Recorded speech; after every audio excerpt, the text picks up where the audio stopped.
XM202.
That sucks. Lesbian. I like that in a woman. And every other kind of deviance. I love paying for sex. This moral decay weakens our resistance to the onslaught of the communist masters of deceit. We're a bunch of scumbags. These abnormalities are corrupting the minds and the hearts of our children. Jackass. I can't believe it. It's pedophile humor. It's depressing and horrendous. It's awful. It's a bunch of idiots. Perversion for profit. Here it comes! Here it comes! The Opie and Anthony program. El virus. The Opie and Anthony. God, that irritates me. It's just like somebody took a bat to my brain. We're the only radio show that makes you want to hate us. Opie. I want my coffee. Anthony. I want that fax. Jim Norton. I want Ozzy. We are going to dumb this thing down to the point that we're going to be #1 with Down syndrome children. Hysterical. The Opie and Anthony Show. But enough of this palaver. Let's get the show on the road. Yay, terrific.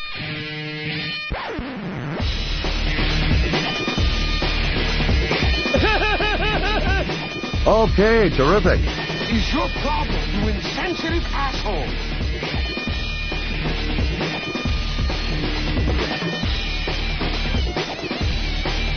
Well, let me tell you something, my cosmic friend. Stop! Don't go ahead! Stop! I got no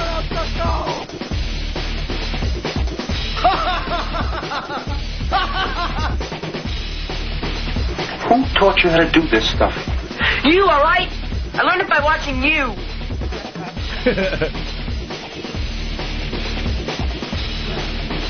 Hey, welcome to the Opie and Anthony program.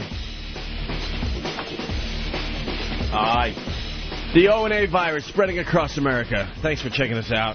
Hi. If you like what you're hearing, what you need to do is tell a friend. Tell a friend that doesn't have XM. That's how this thing's going to grow. Ooh, I like my headphones today. You do? Yes. Nice. You seem all wide awake and chipper and ready to go, Anthony. No, I'm not. I'm telling everybody, I'm phoning it in today. Don't say that. Phoning it in. You don't tell people you're phoning it in. You just phone it in. I gotta tell them in advance. No. Oh my God. No, see the. Why did I make? What the hell is that? I'm trying. This is something I wrote yesterday. I left here, and apparently someone tried to crumple it up because when you leave it and say no one touch it, that's not enough. Right. So it's just a note to myself. I apologize. I didn't tape it. Note to self. Don't leave note to self here. Why are you so far away from your microphone today? I'm just settling in, listening to my friend over there who's having a bit of trouble. I'm concerned. Oh, I'm in utter. You can't just call it in, though, Anthony.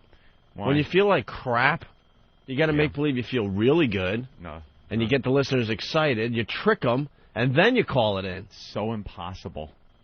Oh, my God, why did we make fun of dentists yesterday? Why did we make fun of dentists? I got like a dental curse. I've been cursed.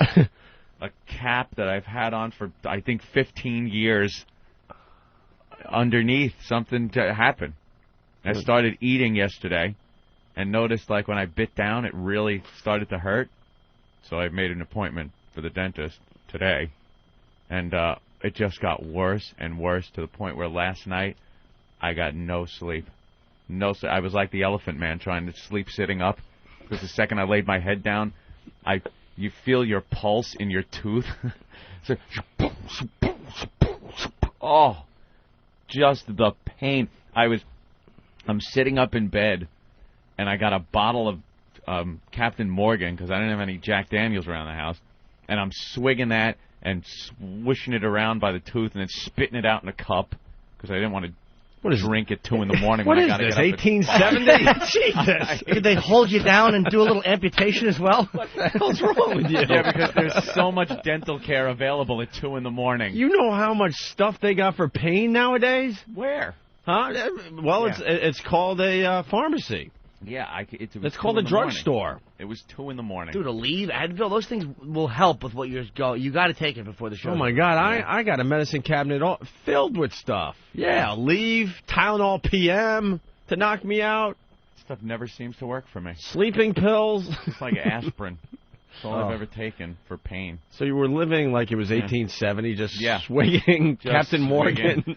I was trying to call the blacksmith so he could come over and pull my tooth out with some pliers. What's the matter? Are your wooden dentures sore? Yeah, my wooden teeth. Oh, my God. Just something going on underneath that cap. I know what it is. It's probably like a popcorn kernel. Oh, no. That got, like, stuck underneath there. No. And it's just pressing down hard on the nerve. No. Stop it. That's actually how you do it. You take, like, a safety pin, and you get in there, and you just root around near the nerve a bit. Holy jeez, shut up. Oh, God. Just straighten it out, start digging. Anthony hates stuff like this. Oh, this is just...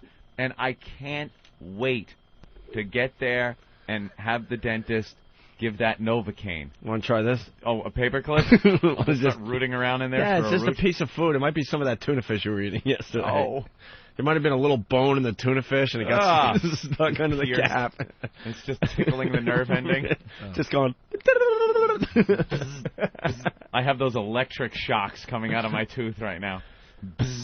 But then you go to the dentist, and this pain, you're in this utter tooth pain for hours and hours and a day, and then they shoot you up with that Novocaine, and in a second, it's pure relief. It's completely gone, and then they fix you up.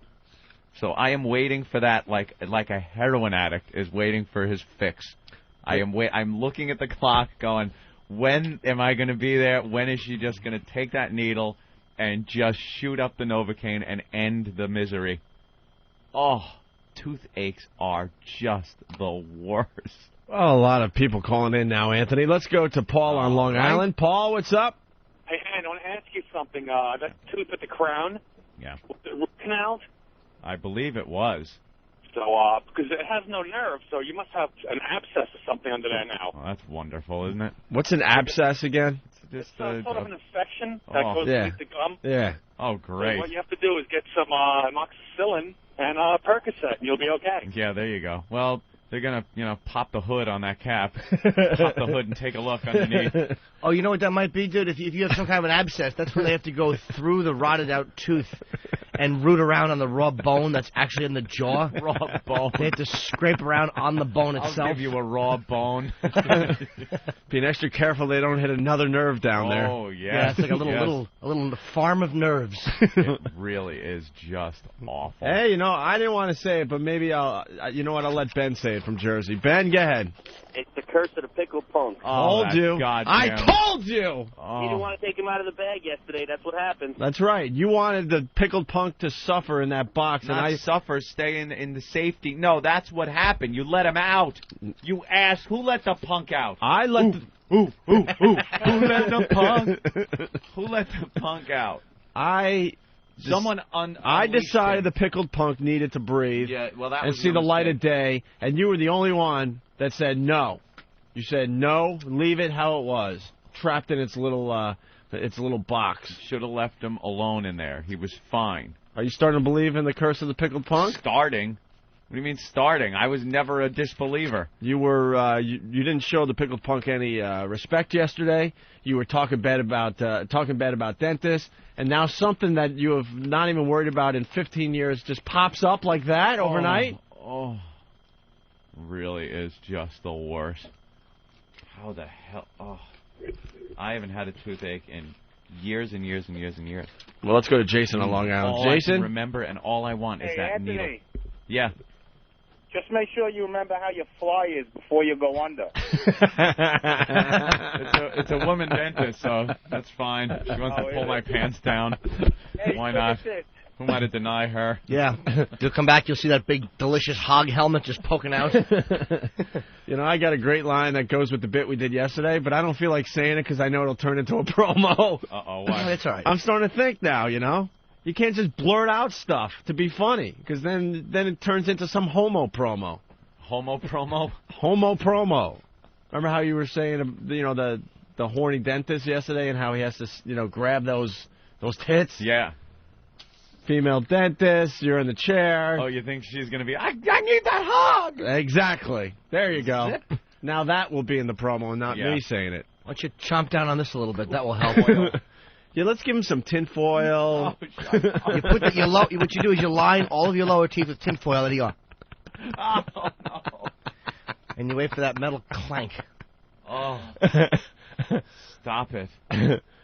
And while you're just chomping down on the tinfoil, we're going to bring in a blackboard and write up. Scratch it? Yeah, write up some formulas with the chalk. Now I got a banana. Soft banana. That was just brought to me that I can't possibly eat. Why? Even though it's a soft It's a banana. You mush it between your palate and tongue. Yeah, but if it even touches it, it's just going to be murder. A little clear stuff would really help. Yeah. Having to squeeze a little clear stuff on that sore area. Yeah, maybe I should just swallow the banana whole. Deep throat it. Let's go to Dan. Hey, Dan. Hey, how you doing? Pretty good. Hey. Anthony's got a really, really bad toothache today. Oh. Yeah, now he had a root canal done on the tooth already? I believe the root canal was done and a cap was put on it. Uh-huh. Yeah, you probably have an abscess going on there. You get some leakage under the crown. And now you need either what's called an apico, where they chop off the end of the root, or you're going to lose the tooth. Great. Who cares? Just put a bridge in there. Okay. No, you need an implant. Yeah, put an implant in. I don't care. Look, right now, I don't care what it is. I just want it taken care of. Well, let's see what Mike in Detroit has. Mike? Yeah, Ant. Yeah. Yeah, take a rinse with peroxide or a swig of that pickle punk juice. No, but seriously, the peroxide will take care of you. Oh, really? Yeah. What'll that do? Oh, it's going to foam up and look like a rabid dog. What's peroxide do, sir? It kills the infection. If it's an abscess in there, if you look in the back of peroxide, it says oral rinse. I've actually used it after brushing my teeth before going to bed. It's great stuff. You know, we were on the road once. This brings up a memory. I was on the road once with Jimmy. It might have been Dallas or something. And I went to his room to get him for whatever, dinner or something. And he's in the middle of, gargling with this stuff. Yeah. He goes, no, it's really good for you. You should try it. So I tried it. And just like you said, you foam like a rabid dog. Rabid dog. And it's Give not me some peroxide. It's not fun. It tastes like crap. It's awful. And it stings if you have any tiny little cuts in your mouth. Yeah. Maybe I should do that. Yeah, absolutely. It can't hurt. All right, get one of our interns to go down to Dwayne Reed and get me some peroxide. I'll do it in here so you can see my mouth foam up. It's awful. Tim in Massachusetts. Oh, hey, what's going on, man? Hey. Good morning, vaginal blood fart. So that was very hurtful, and there's no need to talk like that this early in the morning. How are you? Hey, Ant, why don't you go to weed like Opie was saying? It always makes them feel better. Smoke some weed. If I smoked weed, I'd just be paranoid about going to the dentist. All right, Ant, I hope you're ready for some Cracker Jacks. Ricky's here. Oh, no. Ricky, the intern, is going to take this order. Hey, Ricky. I did it before. I thought I did a good job getting your... Well, just try to get back here before Anthony's actual... actual... Sorry. I was just going to say, just get back here before Anthony's actual dentist appointment. That would be nice. That would sure, be no nice. problem. What I need is what is called hydrogen peroxide. It's a little brown bottle. Yeah, not hair dye peroxide. Why? What's wrong with that, Anthony? Why don't you need that? It's just, the brown bottle of hydrogen peroxide. Small, big, whatever size, doesn't matter. Yeah, no, I can remember that. That's easy. Get him pain medication, too. Some type of pain thing. Because aspirin stinks. Aspirin doesn't take away... I don't take aspirin for headaches. The miracle drug. Yeah, it's awful. It's awful. What kind? You need Advil, Tylenol? What do you think's better, Aleve or Advil? Aleve. Aleve is stronger. Aleve is great for pain. Get Aleve. Yeah, Aleve is pretty good. Try some Aleve. All right, cool. I want to get Anthony all just today, all fuzzy and stuff. That can be dope. Why? It's not dope. It's painkiller. Let's go to Indiana and say hi to Chris. Hey, Chris. Hey, what's up, O&A? What's up, buddy? Hey, it's in the teeth, Bob. It's in the teeth, Bob. 12 monkeys, very good. That's very funny. Yeah, fellas. All right, thanks, Chris. No problem, Bob. Bye. All right, well, we'll take care of that, Anthony. Yeah, We do have a lot of show to do today, so. I got Oragel.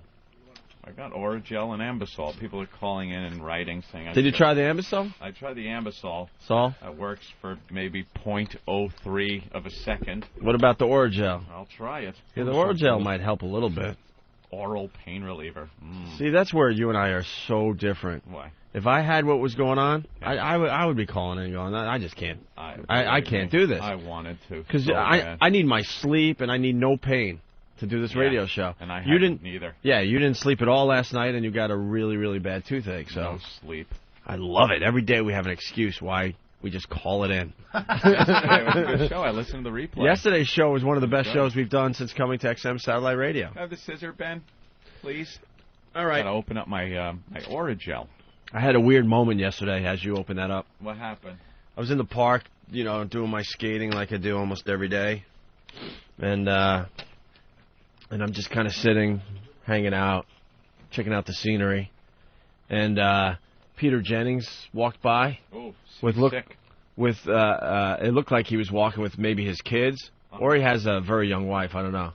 But the woman was kind of holding on to Peter, and the kid was kind of following as well. Not kids, they're grown children, whatever.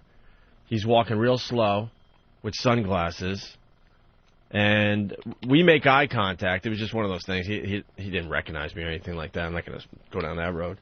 So I'm like, oh, man, I got to say something to Peter Jennings, So, he's fighting this cancer, which, by the way, after seeing him yesterday, not a chance in hell he's going to beat it. Not a chance in hell. Not only that, I think I hate to say it, but not only that, I don't think he's going to make it to the end of the year. No way. Is that what you said to him in the park? Yeah. No. Really boosted his spirits. The only thing I could think of, on the spot was, good luck, bro. Oh, my God.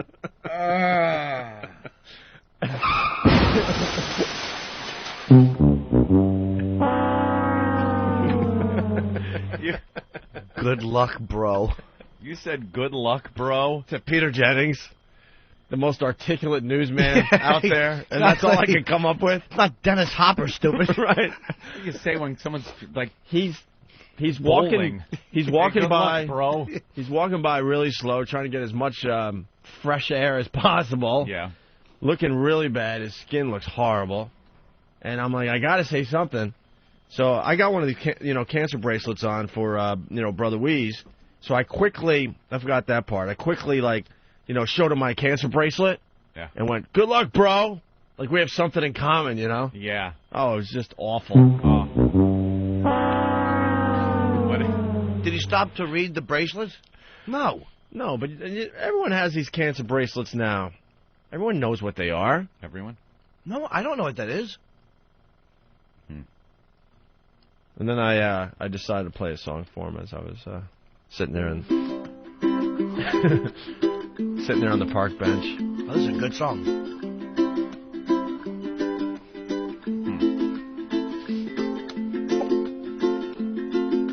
It's the cancer song. Oh, this is a miserable song. A miserable version. It's great.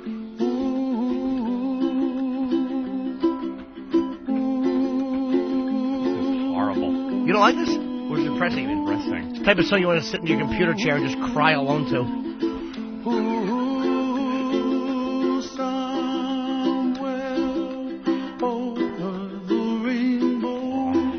What the F? This guy didn't like yesterday's show. Hey, Tim, what's up? What's up, Opie? What up?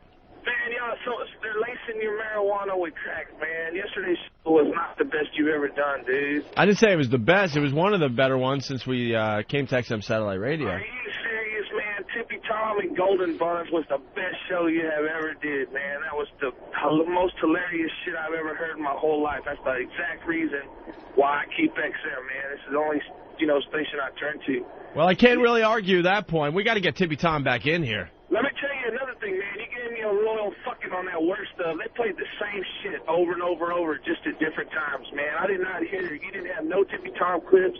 You didn't have Jim Norton banging nobody or going off on them. You didn't have the interns trying to get blowed or anything. I mean, it was fucked. All they played was that goddamn shit where it's like them 60s trainable sessions, man. It was. Well, I'm not going to argue that point. What happened was we gave a lot of bits for the worst of, and then Washington, they wanted to play it really, really safe for the first week off premium, so they said no to a lot of bits. So then they had to make up the time, so they took some of the other bits and replayed them a lot. Dude, that's the reason I called, man. That's what I wanted to hear, because I know y'all couldn't have been behind that shit, because it was fucked, man. Oh, no, we worked on the worst stuff for like 2 weeks before we went on vacation, and there were a lot of bits they said no to. They just didn't want to go down that road right away, first week off the premium, unfortunately, So then they had to fill it up. So they played Larry the Cable Guy a million times, Tony Danza a million times, a bunch of other things a million times. So no shit, I didn't know, man. Dude, it's good to talk to you, man. I surely enjoy this, brother. Oh, thanks. What do you think of Bruce Kelly and those interloculars or whatever he called them? Man, that shit. I mean, it was good, but after you heard Raquel talking about donkey sausages for about the 500 fucking million times. Yeah, we haven't really discussed this yet.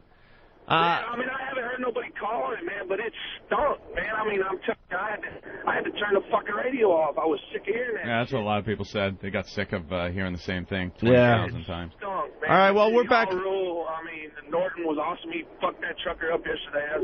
That was the best thing of the whole show, man. I was cracking up. I thought about that shit last night, and I was laughing. Tim, I think as we go to break, we're going to play that from yesterday, because that was just classic.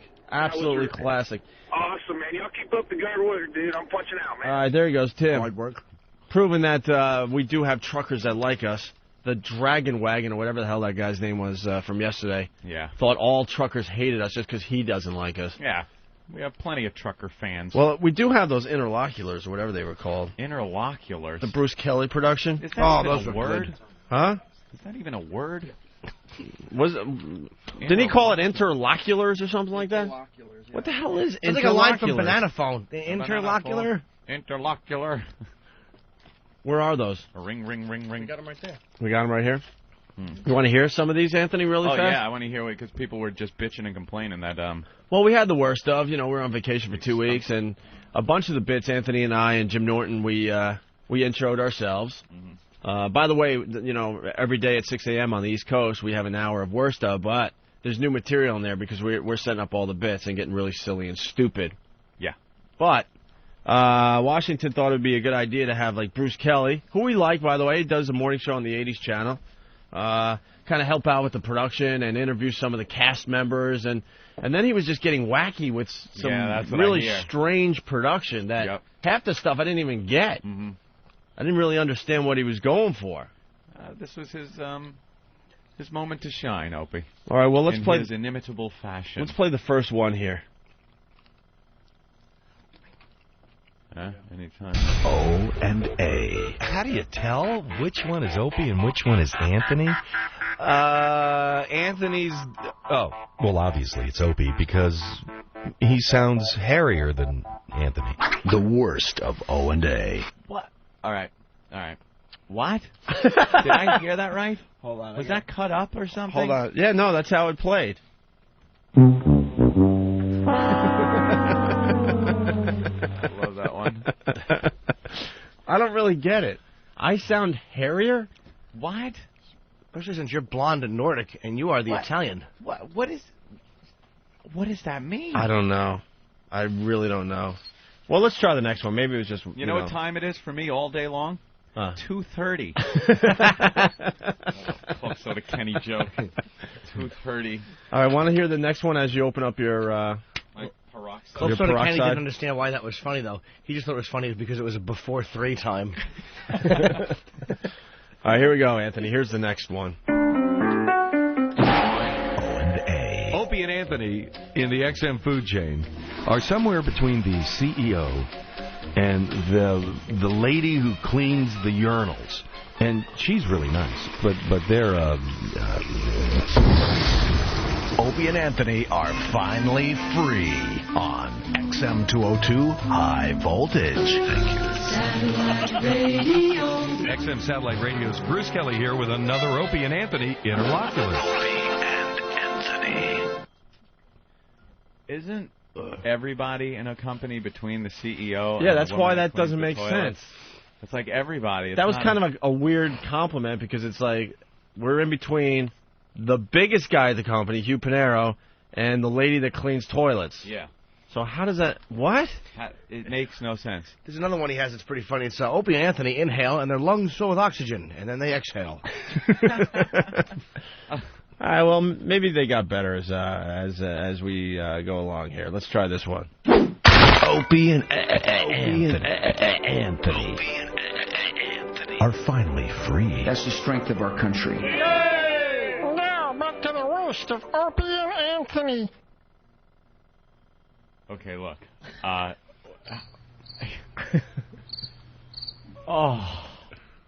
don't get it. That was a good one, though, because it had Bush in it. Well, yeah. It made it good. All right, well, okay. Let's try the next one. Ooh. XM Satellite Radio celebrating the first free week of O&A. Oops. Sorry. Yeah, Opie and Anthony are overpaid. But then again, so is Bob Edwards, the XM PR ghoul.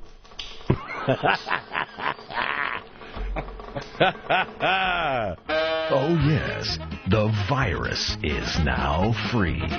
Opie and Anthony. What's wrong, Jim? I don't know. I've never seen you put your head down like that. It's all these things that are apparently being knocked over and broken and then never explained. It's beyond anything. I'm dumbfounded here to even make a statement about this. I'm glad we're going down this road because I was listening to a lot of the worst stuff and I was like, what? Yeah, what? Ramon, define interlocutor. All right, do we have the next one? Okay. Opie and Anthony. Yes, Opie and Anthony. We're very, very proud to have them part of the XM family.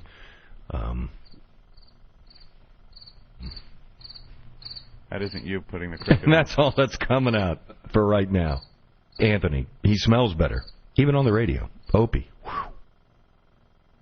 What? He is trying so hard for something. We like the guy. We like Bruce Kelly. He's gotta call the show. Yeah, let's get him on the phone and explain these one by one. And every time we don't like the explanation, he loses a toe. We stand here with garden shears and lop off a digit. All right, It's making me forget about my toothache. That's good. It's another pain just listening to these. Well, this was the first impression that all the new listeners got. Are there more of these, Hope?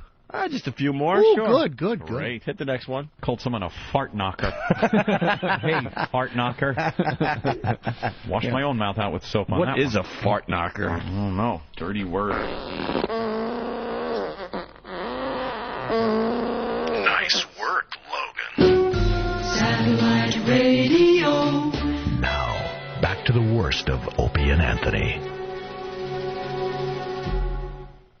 Nice work, Logan. Why? Because Anthony said fart knocker, so he's trying to say that it was a bad hire? All I know is the next time I hear Bruce Kelly talking, I want an Arab on each side of him with a rifle pointed at his head. Jesus. Heidel from New York. Bruce Kelly's the anti-Steve C. Does he wear water clothing? Very funny. Wait till you get to the guy singing the O&A theme song. Oh, boy. Is there one of those? Is there? All right, let's go to this one first, then. We got to find that one. Hit it. Oh, and I sound like Bruce. Yes, he happens to be a dwarf or midget. And then you have Opie and Anthony, who are the sweetest, kindest, most gentle, sincere. They're assholes, and they know it. Opie and Anthony are finally free on XM 202 High Voltage. Okay, got it. Check this 1, 2, 3. Yeah, hey, yeah. You're a funny man. Oh. I'm hearing angels. A wacky whistle. There was I heard a wacky whistle. Not used in, sarcastic wacky fashion. It was really used. All right, we found the O&A theme song. Ooh. Let's hear this one. The virus is now free. Yeah, sure, I know the Opie and Anthony theme song. 1, 2, 3. Do-do-do-do-do-do. Opie. Dun, dun, dun, dun. Anthony. Dun, dun, dun, dun, dun, dun, dun, dun, dun. The guy Jim. Dun, dun, dun, dun. Opie. Dun, dun, dun, dun. Anthony. Dun, dun, dun, dun, dun, dun, dun. The guy Jim. Dun, dun, Shut dun, up! dun. Shut up! Dun, Shut up! dun, dun, dun. Stop it! Dun, dun, dun. Stop it! What's the problem? It's better than Green Acres. Quiet. This looks like Taz's desk. Come already. Celebrating the first free week of O&A. I've heard worse. Something tells me it's not true. Opie and Anthony interlocular. What? I don't get it at all. Messier than Taz's desk. And by the way, when you heard Jim Norton laughing, that was us live in the studio because Anthony made that promo funnier by playing the clip. Yeah, the clip. Stop it! Because people are going to get confused and think that was in there, which would make that funny, by the way. It wasn't. It was Anthony pushing it while clutching his jaw with one hand and pushing the Schwarzenegger clips with the other. I can't make it stop. It's so bad. I can't make it stop. All right, let's go to the next one. That same feeling you have in your tooth now, there's a lot of people out there driving with that feeling in their ears. Hit it. I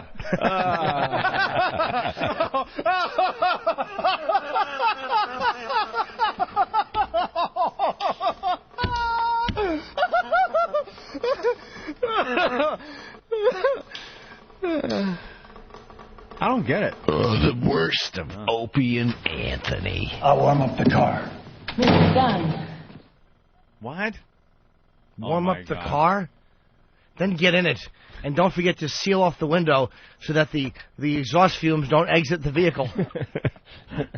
Rev from Whackbag says, "Where's the bucket of things that don't work?" Kerplunk. Kaplunk. Kaplunk.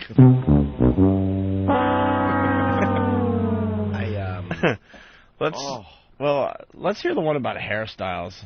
I remember hearing this one on the air. Go ahead. O&A. Well, as far as Opie's hairstyle, it's more Owen Wilson. And Anthony is more Bert Convy. The worst of O&A. Huh? How old are you that you make a Bert Convy reference? Bert Convy. Oh, my God. Wow. That isn't he's on the 80s station. That isn't even an 80s reference. That's a 70s reference. Yeah. And an early 70s reference. Jesus. Wasn't he on, like, Tattletale or something? He was the host. He was the host of one of those dumb game shows? Tattletales. It's just awful. All right, well, let's try this one here.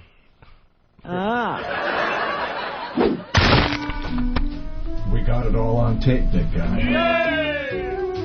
Now, back to the worst of Opie and Anthony. Audio newsreel. I'm going to make so much money off these assholes. Highly underpaid.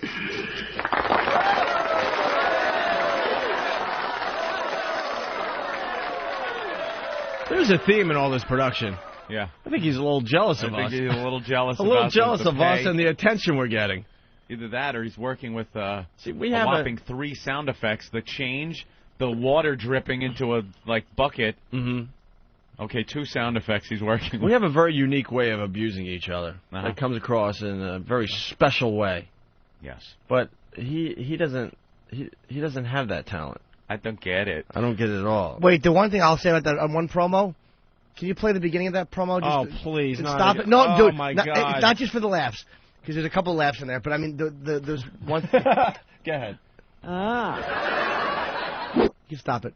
That's a great audience that we've been looking for. That's the studio audience laugh we need. Well, let me hear it again. Yeah, because we have been looking for that clip. Yep. Yeah, that'll help. It's clear. It's clean. All right. Let's, Fan, let's get on that and find it. All right, let's go to the next piece. People have been wanting us to play these, by the way. Mark that and delete. Believe it or not, because they didn't get it either. They were like, what was going on in between the worst of bits? Yeah. Go ahead. O&A. Yeah, Opie and Anthony are overpaid, but, then again, so is... they are really lucky to have a job. The worst of O&A. Then again, so is they are really lucky to have a job. And then this the guy yodel. keep a thought process for more than, a second? Well, he's trying to abuse us, which is fine. We could take it, but there's also there's a jealousy thing that's coming through loud and clear through these production pieces. What do you think he's pulling down here at XM? I'd say 50. You think about 50G? No. No? Hey, more than that. I don't know. Runs the 80s channel, right? Yeah, he's making more. I say he's making 2 or 3 million. 2 or 3 million. Are you insane? The 80s channel is a huge success on XM. Are you insane? Yeah. Oh, here's the donkey sausage tea bag. Yes, they played this one about 100 times while we were on break. Let's listen to Is it a good one, Ope? No. It's awful. It's really bad. Now, for those who find humor in sadism, then to some strange, odd group of people, I guess it's funny. Quite frankly, I would love to be teabagged by donkey sausage. Could you hit pause there? Opie and Anthony show. Isn't that impossible? Yeah. Donkey sausage is a chick. Yeah. Does he even know what teabagging is? What? Oh, he elaborates on that? Oh, sorry, guys. Yeah, sorry. Apparently, the Bruce Kelly fan club inside is pissed off. You just don't get it, man. You don't listen to Bruce. You don't get Bruce.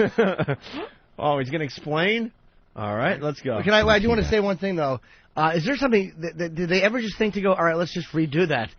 It was never... it was like, this is like an Ed Wood thing. Yeah. But look, I tripped on my lines and I lost all humor value. It's perfect. Let's move on. Perfect.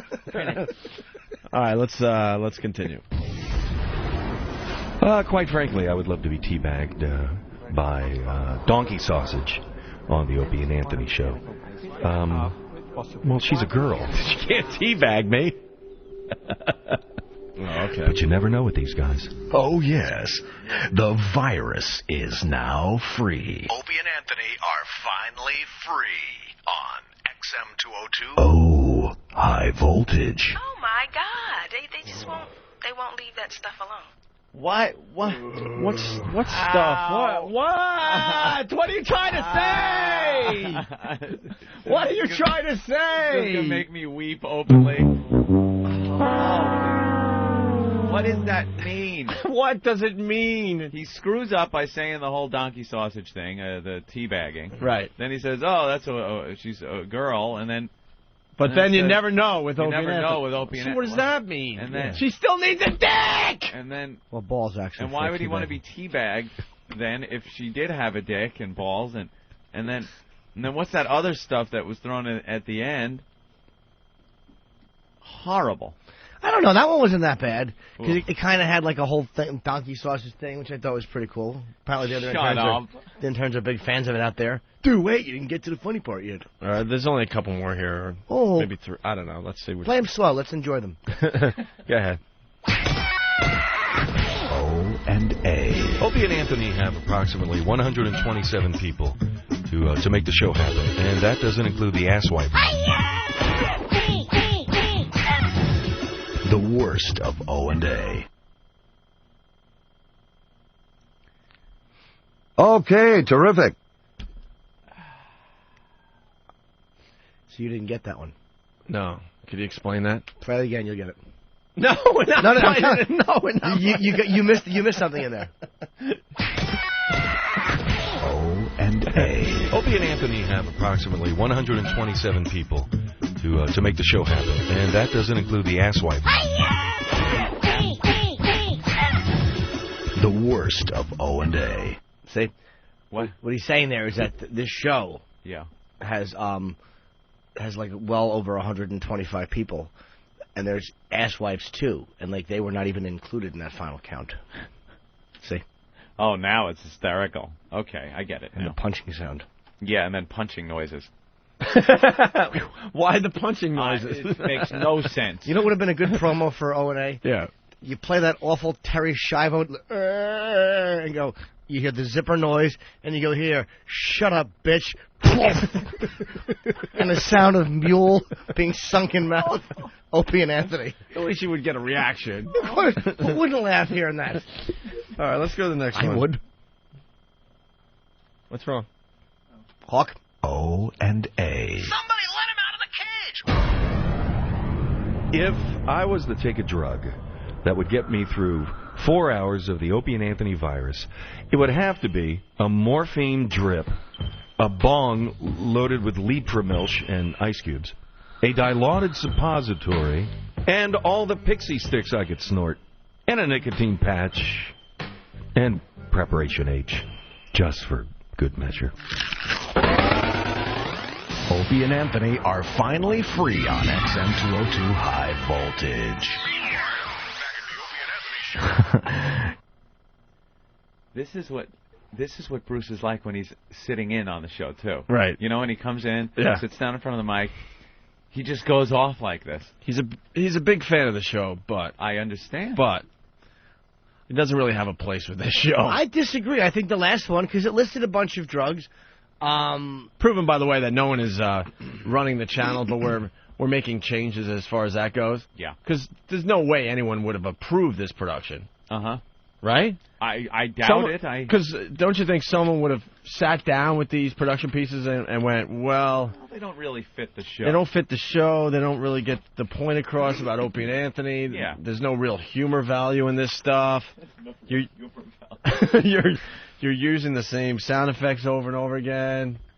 They came to me and said, what do you There's think? no chain and I liked of them. thought.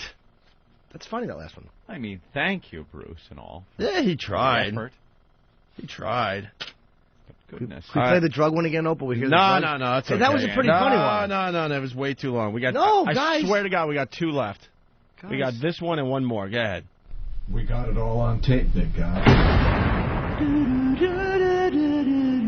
Merci beaucoup à vous et à la prochaine. This is the worst of O&A. On! XM's High Voltage 202. Pretty straightforward. Yeah, that one wasn't No. offensively awful. All right. It was nothing, though. You want to accomplish something with this with this Is that what they production. tell you? Yeah. Radio school. Hit it. O&A. How do you tell which one is Opie and which one is Anthony? Oh, that's easy. It's Anthony, because he smells better, even on the radio. Opie, the worst of O&A. Oh, my God. All right. There's no reason to kill the guy. It's self-explanatory. He stinks. It's horrible.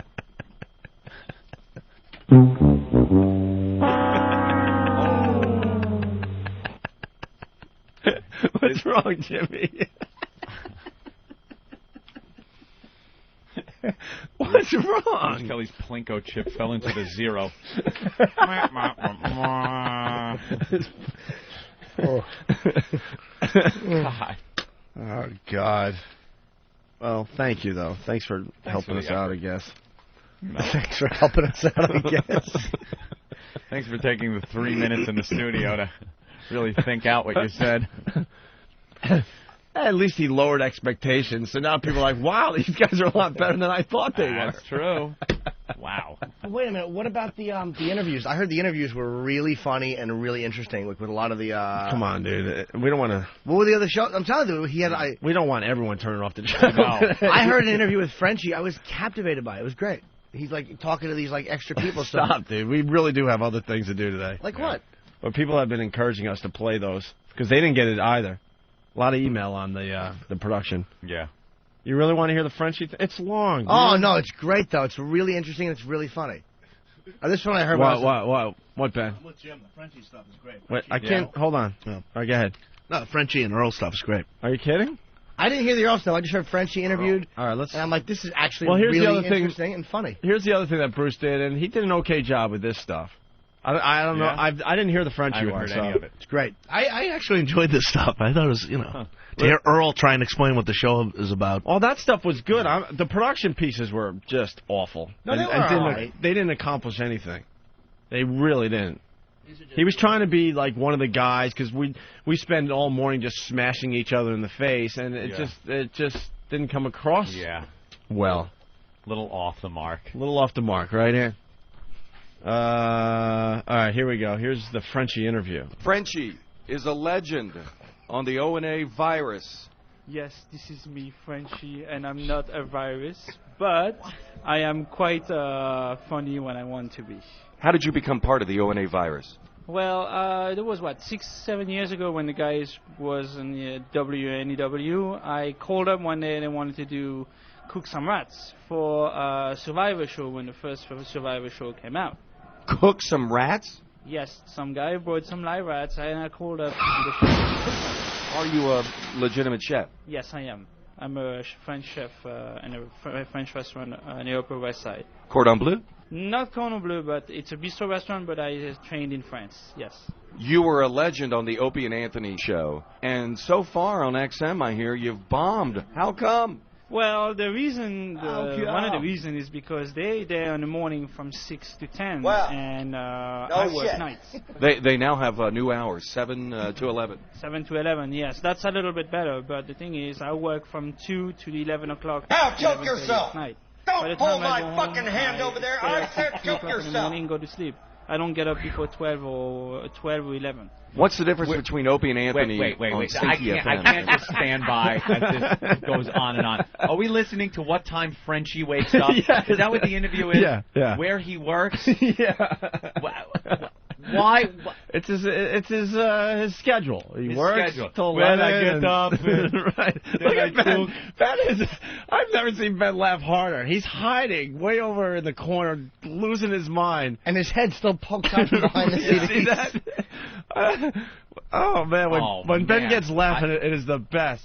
Because Ben just loses his effing mind. That is the worst interview I've ever heard. Well, let's see what he has for breakfast. You're actually missing something. You're actually missing a good point.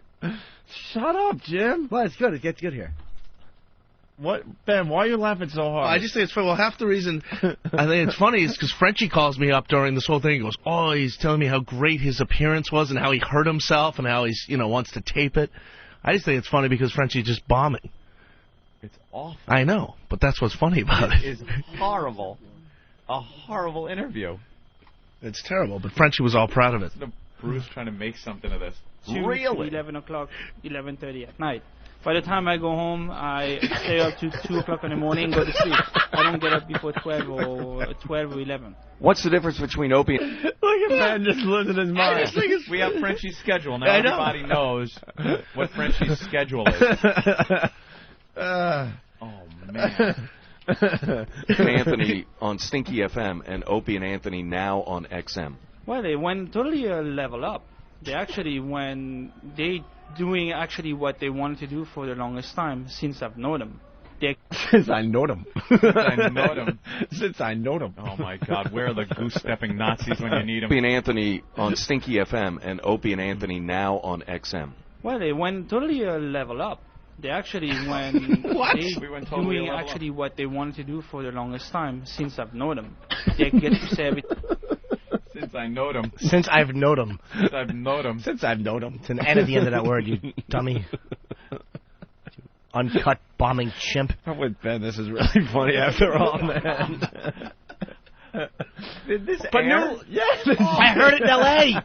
I heard it in L.A. Look at it, Anthony. Did this actually air? Frenchie called me all proud. He's like, I sound great on the air. You thought these were the like the outtakes or something?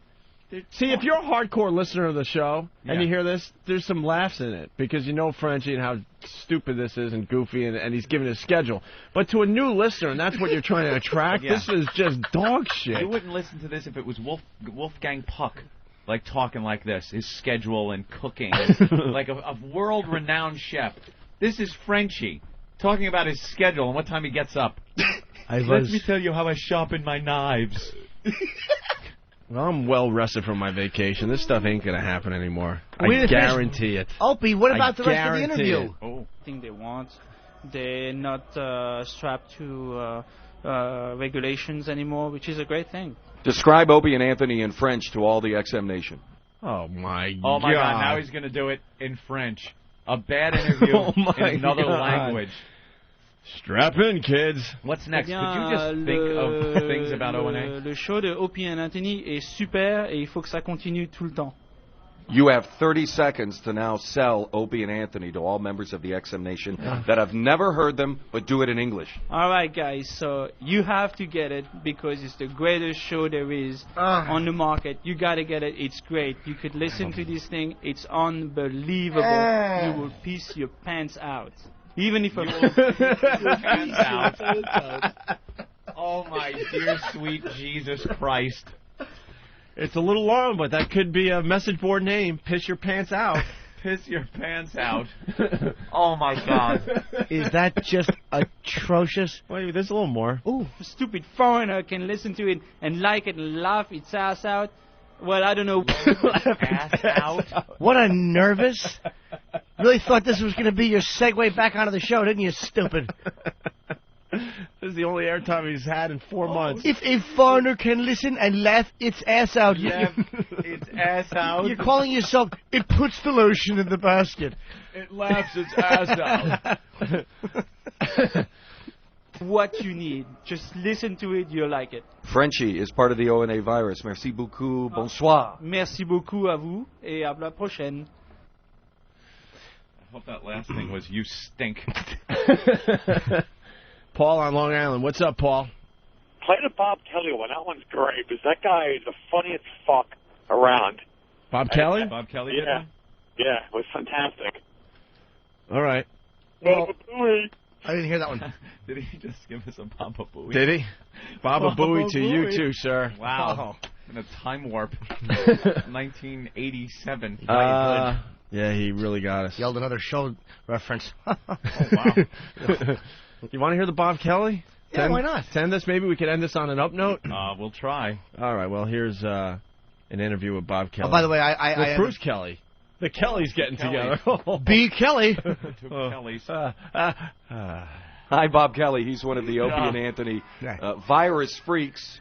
And they're coming to get him right now. What's happening, man? How do you feel? Oh, God. What's happening, man? What's happening, man? God. Oh, why would you laugh at that, Bob? Camaraderie thing. You fucking nervous idiot.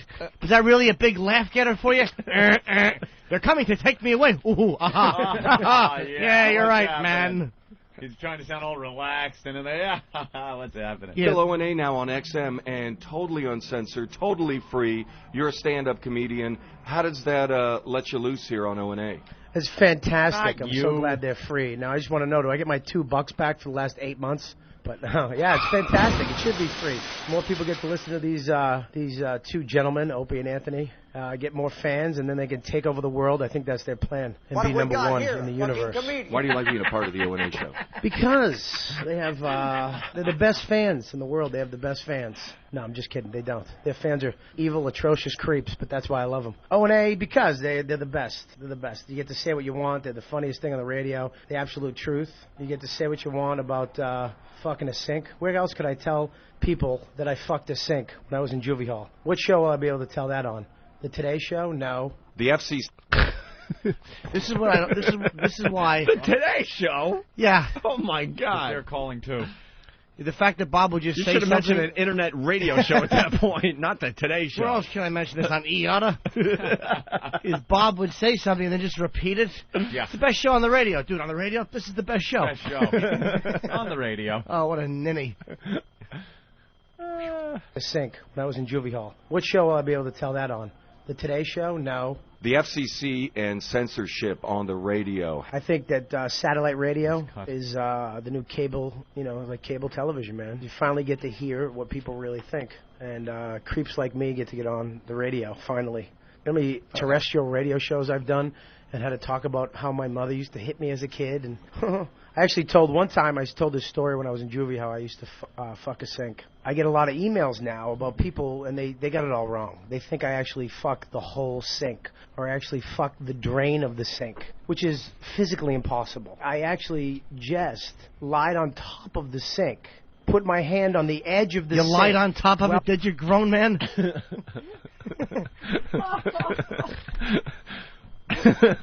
What a cluster F. Oh, my God. I think that the next time Bob's in studio, before he's introduced, this interview should be played. Oh, absolutely. Yeah, someone remember that. Yep. I think this should...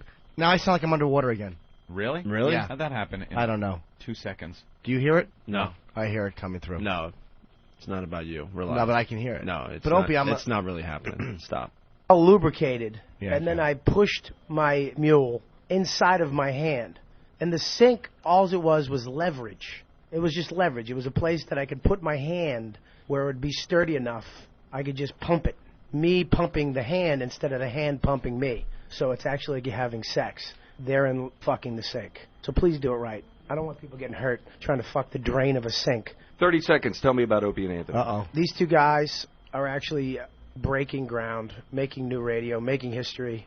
Along with Jim Norton, they're actually saying how they feel about things instead of saying what other people think they should say about stuff. They're truth tellers. They're prophets.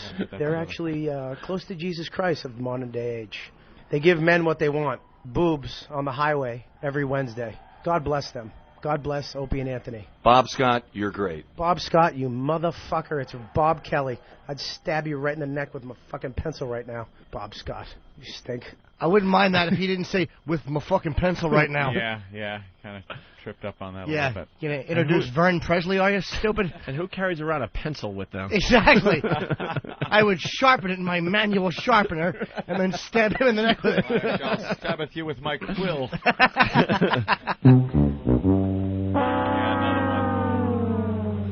All right, well, there you have it. That one was really, wow. Good idea by the listeners. What a mess. Who is he, Dennis Hopper in Apocalypse? What is this, the Today Show? No, wrong. They're the absolute truth, man. What are they going to say? Opie and Anthony were wise men? All right, well, we're going to take our first break. Translation, somebody please like me. That's funny. The instant feedback's great on this segment. I think it's funny that someone made an Apocalypse Now comparison, and since Bob has a body like Walter Ekert's. Stupid bald head. Should have a fly land in his mouth for the DVD version. All right. Damn. Are we going to, what? Take a break? Or were you itching? I was itching. Oh, okay. Good, I got time to run to the bathroom and peroxide myself. I thought you were going to do it in here. So we can watch. We have Get a garbage can. Garbage can like a man. Be a man. Garbage pail. Be a man. You want to do it before or after break? We could tease this. Now. We could tease it. Now, Anthony needs that time pain, to get... There's no teasing. We could just tease this. There's no teasing with pain. So people won't be turning the dial to Ethel or Squiz or Lucy or... Oh, there he goes. Hank's Place. Fine tuning if you're high. That's right. Just pretend there's hands in the back of the head.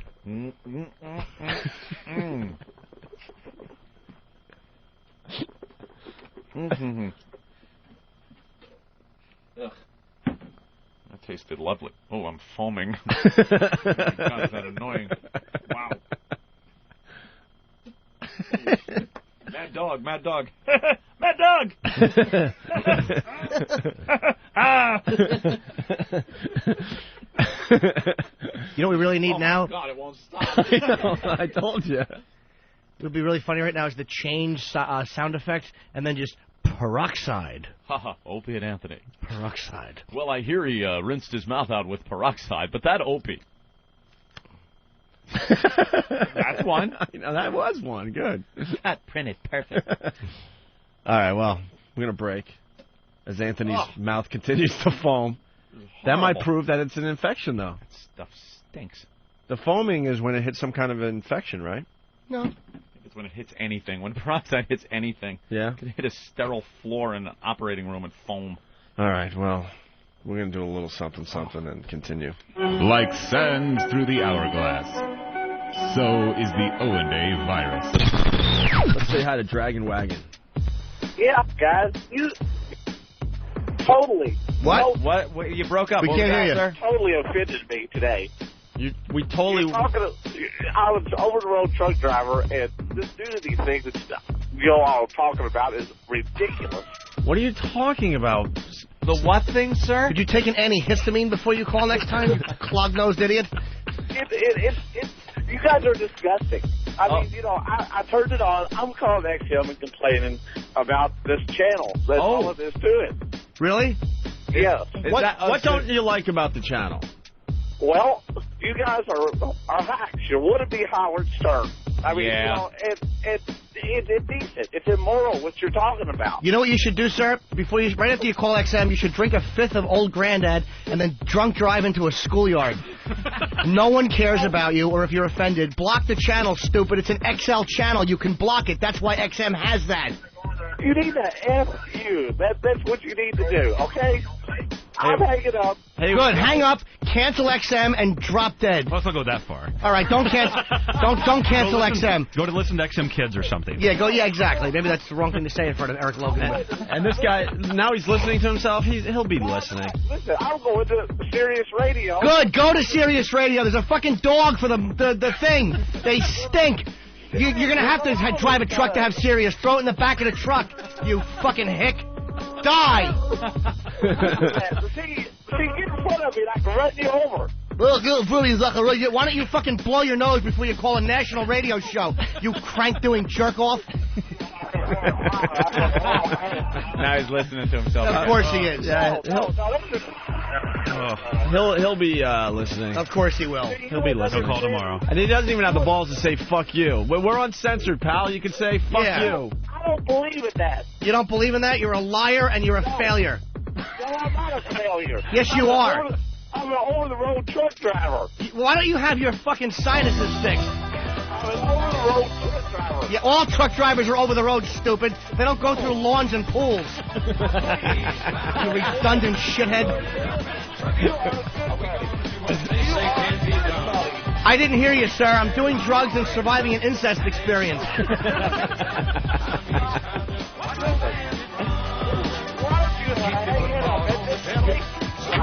Break up, but a dragon wagon. Is that his name, Dragon Wagon? Dragon wagon, you got your ears on.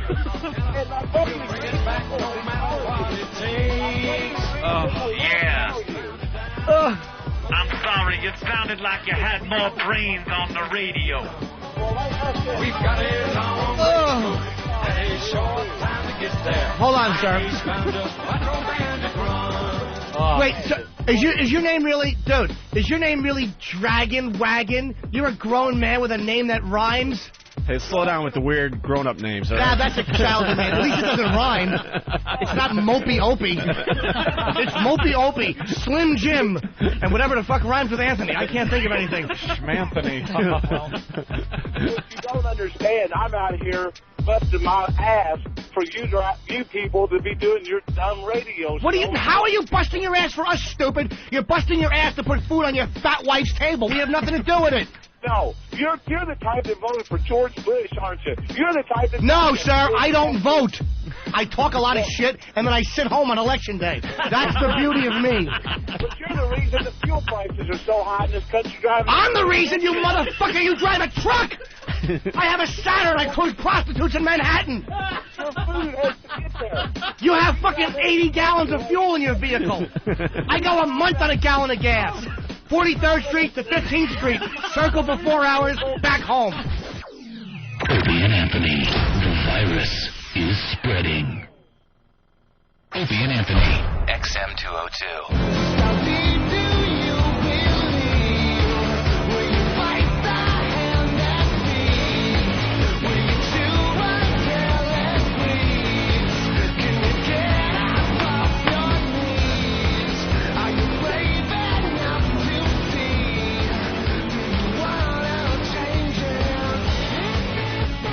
And we're back.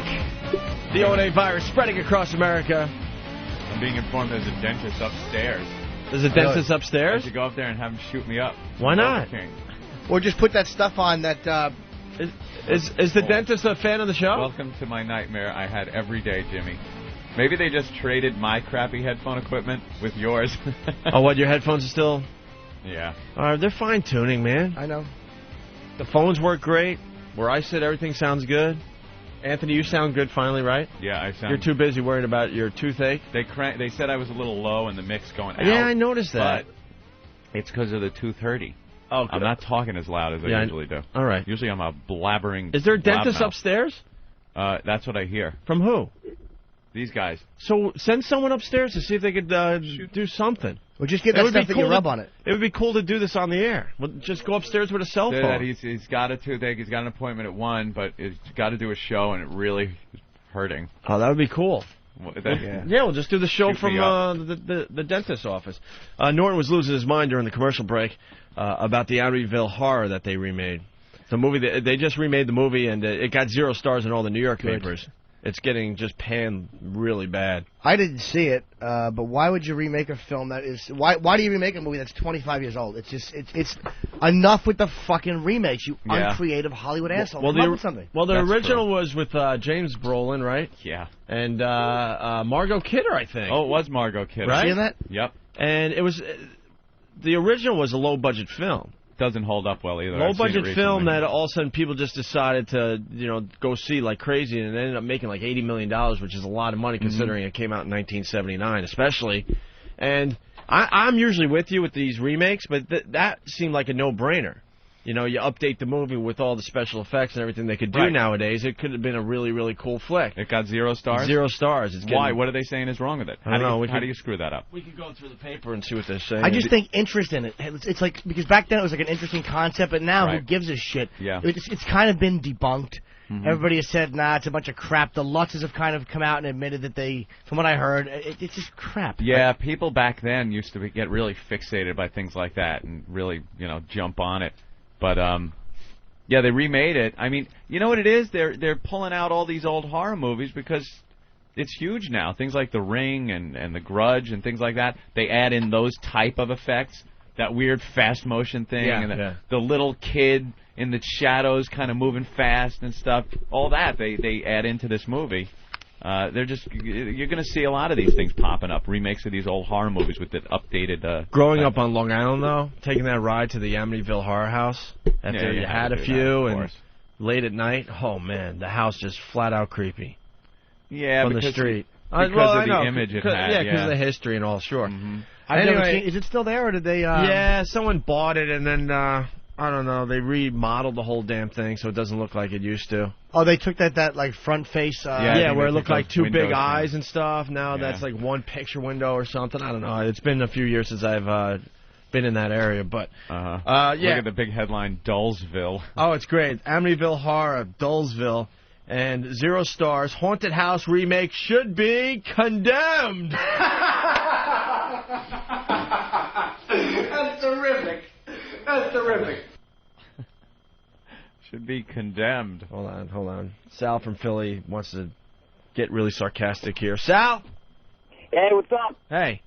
Hey, I just heard on the commercial you guys are coming to Bill's Bar in Boston. Can't wait.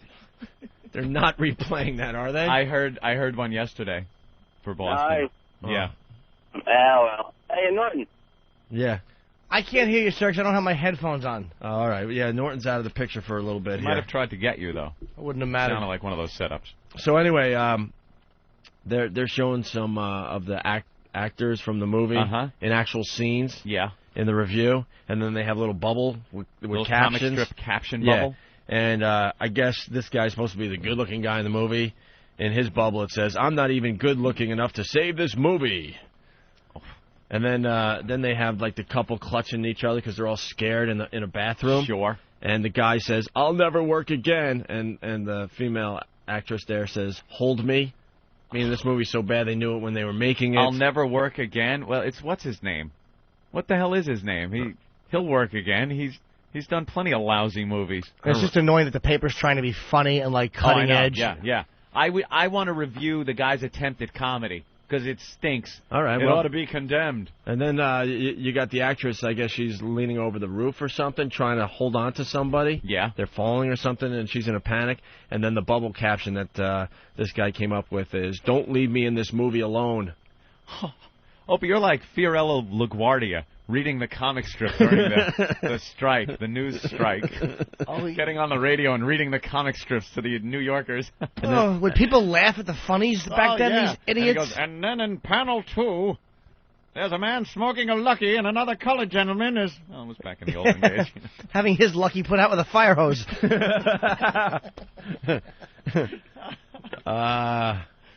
And then there's like a child actor, little girl here looking out one of the scary windows, and her caption says, "I see bad actors and a bad script." Oh, see a play on The Sixth Sense. That's Lou. How hard it is to say Sixth Sense when your tooth is pounding. It's hard to say when your mouth feels good. Sense. Trust me, I know. Oh, thank you, sir. Lou Luminick. Lou Luminick. He's the movie reviewer, and he gave it 0 stars, and his comedy stinks as well. The only thing sadder than watching MGM pass into history, it was just subsumed into Sony, is watching the once mighty studio's last major release, a truly pitiful remake of the Amityville Horror.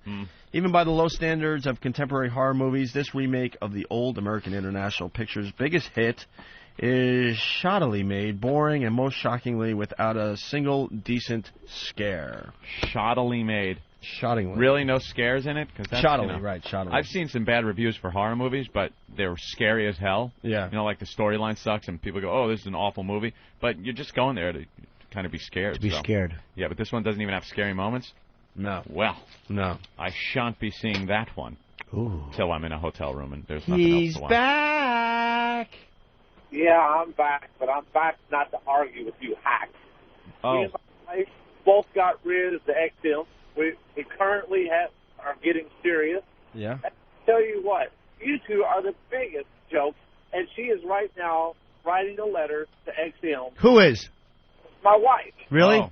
Yeah. The one that wears the pants in the family? Do you realize that your letter will not be read by anyone at XM? Well, I don't know why. Do you realize that we had the head of programming in here when you called yesterday, Dragon Wagon, and the guy, Eric Logan, thought it was one of the funniest things we've done since coming to XM Satellite Radio? Why are you trying to threaten us? We don't give a fuck about you and your letter. Yeah, why don't you tell your fat wife to get on her knees and service you, and maybe you wouldn't be such an uptight asshole. Listen to me. For 1 minute without you, I have to use 4-letter expletives, all right? 4-letter expletives? How about this? Hick. Is that a 4-letter expletive? Sounds like somebody defecated in your mouth. How about this? Your wife's a cunt. Yeah. Oh, What do you think of them apples, stupid? Wow. If you're going to play, then let's play, fat boy. That's what you married. Will you honestly admit that? And why are you so obsessed with us that you're calling every day? Yeah, why? I know why, because you're enjoying the attention, right? XM is going down. They lost NASCAR. It's going to Sirius Radio, I found out. Have you seen the deals XM has made in the last couple of weeks alone, you stupid fuck? NASCAR Radio, big XM, big. Oh, it really is. I'd love to hear that. Yeah, well. The point is, y'all are a bunch of hacks. We went to church last night. We prayed for you all. Did you really? Did you say hello to the priest who was busy molesting a child in the back room? Did you mention that? Well, I got news for you. My pastor does not molest children. Well, then he's a stupid ass because they're all right there. How could he turn them down? Your pastor's a fruit. Your pastor doesn't have the balls to go out and take what's his. You befuddle me. All you can do is downgrade and degrade people. Downgrade and degrade people. Stop trying to sound like you're a black radio station promo, you jerk off. Downgrade and degrade. That's what you're doing. You're trying to downgrade me because without me being out here on the road in this truck. Oh, it's Mr. Important again. Sir, I can honestly tell you, I hope that you are killed drunk driving. See, you know, I can blow my air horn just like you could blow off at the mouth. Dragon Wagon. Well, that was a good one. You should blow your air horn. That's exactly what you should do, sir, as you're barreling into a group of children with alcohol on your breath. I don't drink. I don't smoke. And you don't fuck a woman who's under 400 pounds. That's your problem. That's your problem, man. You have no vices. And you go home to a fat pig in a dress who browbeats you. No. You don't want to go to church, stupid. You're on a truck. You gonna tell me you never picked up one of those lot lizards, one of those dumb whores in a truck stop? You never tried to get blown in a truck stop? No, because I'm not going to have something that I can't wash off with Clorox bleach. What is wash, sir? Is there an R in that? He's gonna wash. You're probably walking around with AIDS yourself there. I mean, Sir, if I am walking around with AIDS, it's just my secret. I'm still not going to wear condoms. Don't try to discourage me. You know. Hold on, Slider wants in. Slider. Yeah, Slider. This is Slider. Hey, Wagoner, why don't you turn back Sesame Street, watch that, get off my radio program. You're interrupting my entertainment for the morning.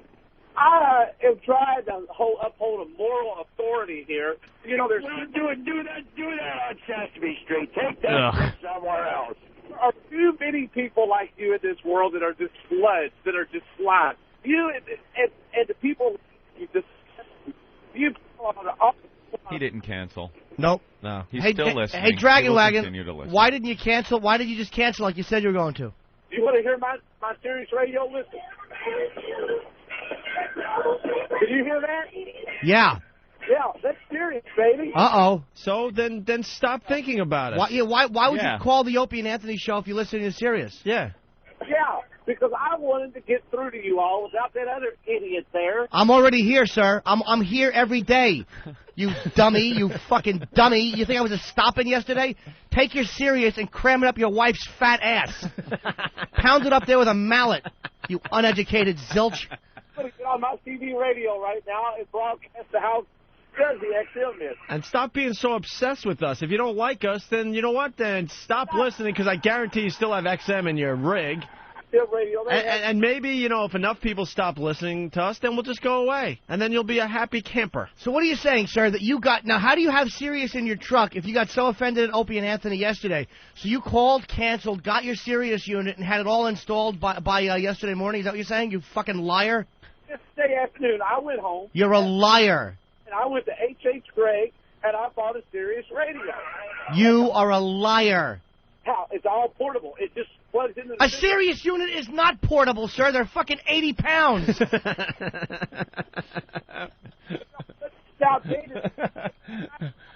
Dragon Wagon, just go away. Is that really your handle, good buddy? Dragon Wagon? Yeah, it is Dragon Wagon. You are a faggot. You know that? You should have your mouth wrapped around one end of a hole in a buddy booth. You are just jealous that I have a job like I do. You know how many truckers are laughing right now over your handle? You fucking faggot. It rhymes. Who the hell calls themselves Dragon Wagon? Ugh. I know I have a stupid name, but I got it when I was 12. I had no choice in the matter. Yeah, do you and your wife call each other by handles? You're Dragon Wagon and she's Bunt Cunt? Why don't you drop dead, stupid? But the point of the matter is you need to be fired just like you were before. I don't know what you was fired for, but I'm sure it was for obscenity. They weren't fired, stupid. Here's what happened. They had sent 2 people to have anal sex in a Catholic church. Now, I'm sure that goes on in your church as well, and, the church handles these things so well, as they prove with cardinal law during the fucking, giving one of the masses for the Pope's funeral. You're sad. You're sad. No, I'm not. I'm very happy, and I make a lot of money. And I get blown all the time by strange chicks. I'm actually very happy, sir. Do you realize without the trucking industry that your ass wouldn't have that radio show? And you're the trucking industry? Yes, sir. You're just one douchebag. You're just one trucker, You're a you cog. ass. You're a cog. You know how many truckers listen to this program? I would imagine not too many, because I was just scanning the channels and I came up on that, and I started listening to it. Then I got violently ill from you. You guys are just the type of people that are what's wrong with this world. Hey, Dragon Wagon, what does your wife look like? My wife is 5'2", red hair, great breasts, beautiful legs. She works out at the YMCA every day with me. She works out at the Young Man's... You really are... You are as fucking white trash. What was your wedding song, a Foxworthy bit? You make me nauseous. She works out at the YMCA. Oh, you really are shit. You're a lucky man. Yeah, you're right. I am kind of jealous of your life. I actually am. You want to know what our wedding song is? The Sea of Love there, right? Of course, the Sea of Love. C stands for cunt, and that's what you married. Oh, Dragon Wagon, just go away. We don't need you. No, keep calling. I love this guy. Dude, keep calling the radio show. Keep yourself involved. Keep looking for your little bit of fame. Just be honest about what you're doing. That's what makes me so fucking sick with you. Never hear from me again after today, because I have no more use to waste 5 minutes on your asses. Sir, your voice, we heard you, and your voice meant nothing. We heard what you had to say. We don't care if you went and bought Sirius. I'm not going to say the other company, Sirius. You want to go out and buy it? Go fucking buy it. And Eric Logan doesn't care. He was here. He thought it was hilarious. We're not going anywhere. And this proves, actually, that we're doing our jobs quite nicely. When I'm out here... We want people to hate us like you, sir. Don't you get it? You're the only... Because that means there's a bunch of people that are going to, latch on to this program. You're the type of people... You're the type of people...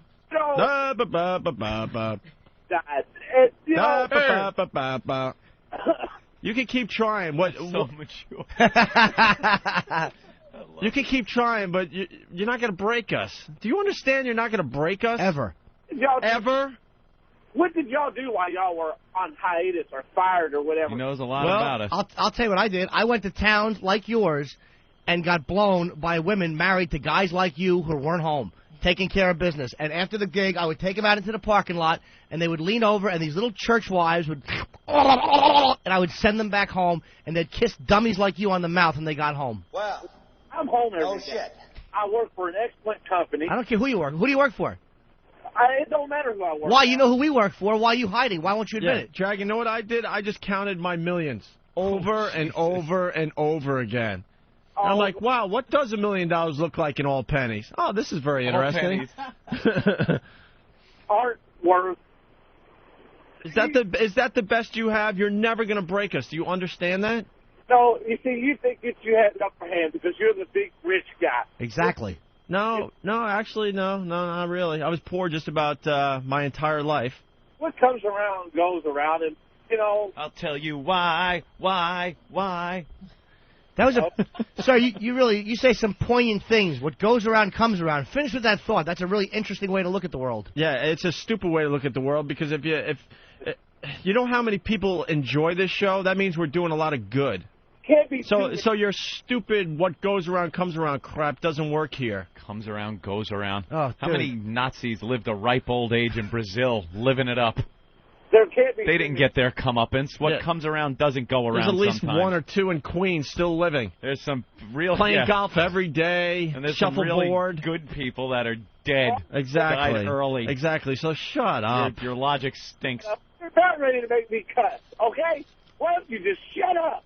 Yeah, I'm starting to think this guy enjoys the phony. show. He's a phony. He's a phony. And it's his time in the sun. And it's his time to shine. And he'll be like, okay, you guys rule. Dude, you're a fake. You're not. You actually are a fan of the show. Yep. Well, no, I'm not. Yes, you are. No, I listen to Rush Limbaugh. Okay. That's who I'm a fan of, is Rush Limbaugh. Really? Go listen to Rush Limbaugh. Another fat guy just telling you what opinions to have, huh? Oh, he ain't telling me, but I will say the rosary for you all tonight. Yeah, you do that. I will say the rosary while I'm standing there on the treadmill tonight. You'd say rosaries on a treadmill? You're a real servant of God, sir. Why don't you stick the rosaries up your wife's fat ass? Why don't you tie them around your ball bag like a cock ring and finally give your wife what she needs, stupid? Instead of your half-hard rod. I'm just tired from driving all day, baby. Let's pray. Go use those as anal beads somewhere. I'm not tired of driving. I enjoy my job. Unlike some people. Your life stinks, sir, and you know it. You hate your wife. You want to choke her. You're sick of looking at her. You don't get along. You probably have kids you don't like. Stop trying to convince us that you like your life. Your life stinks. It's the Rush Limbaugh program. Talent on loan from God.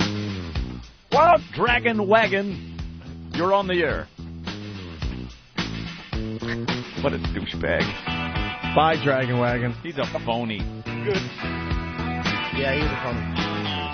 All right. D.D.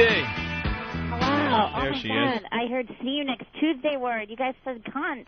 Oh, wow. So you just said it, too. I know I haven't heard that word in a long time. No? Just a word. Doesn't mean anything. I know. We're all just words. Good word. Yeah, but it's just like, wow, that's on the radio. Cool. It's just a silly word.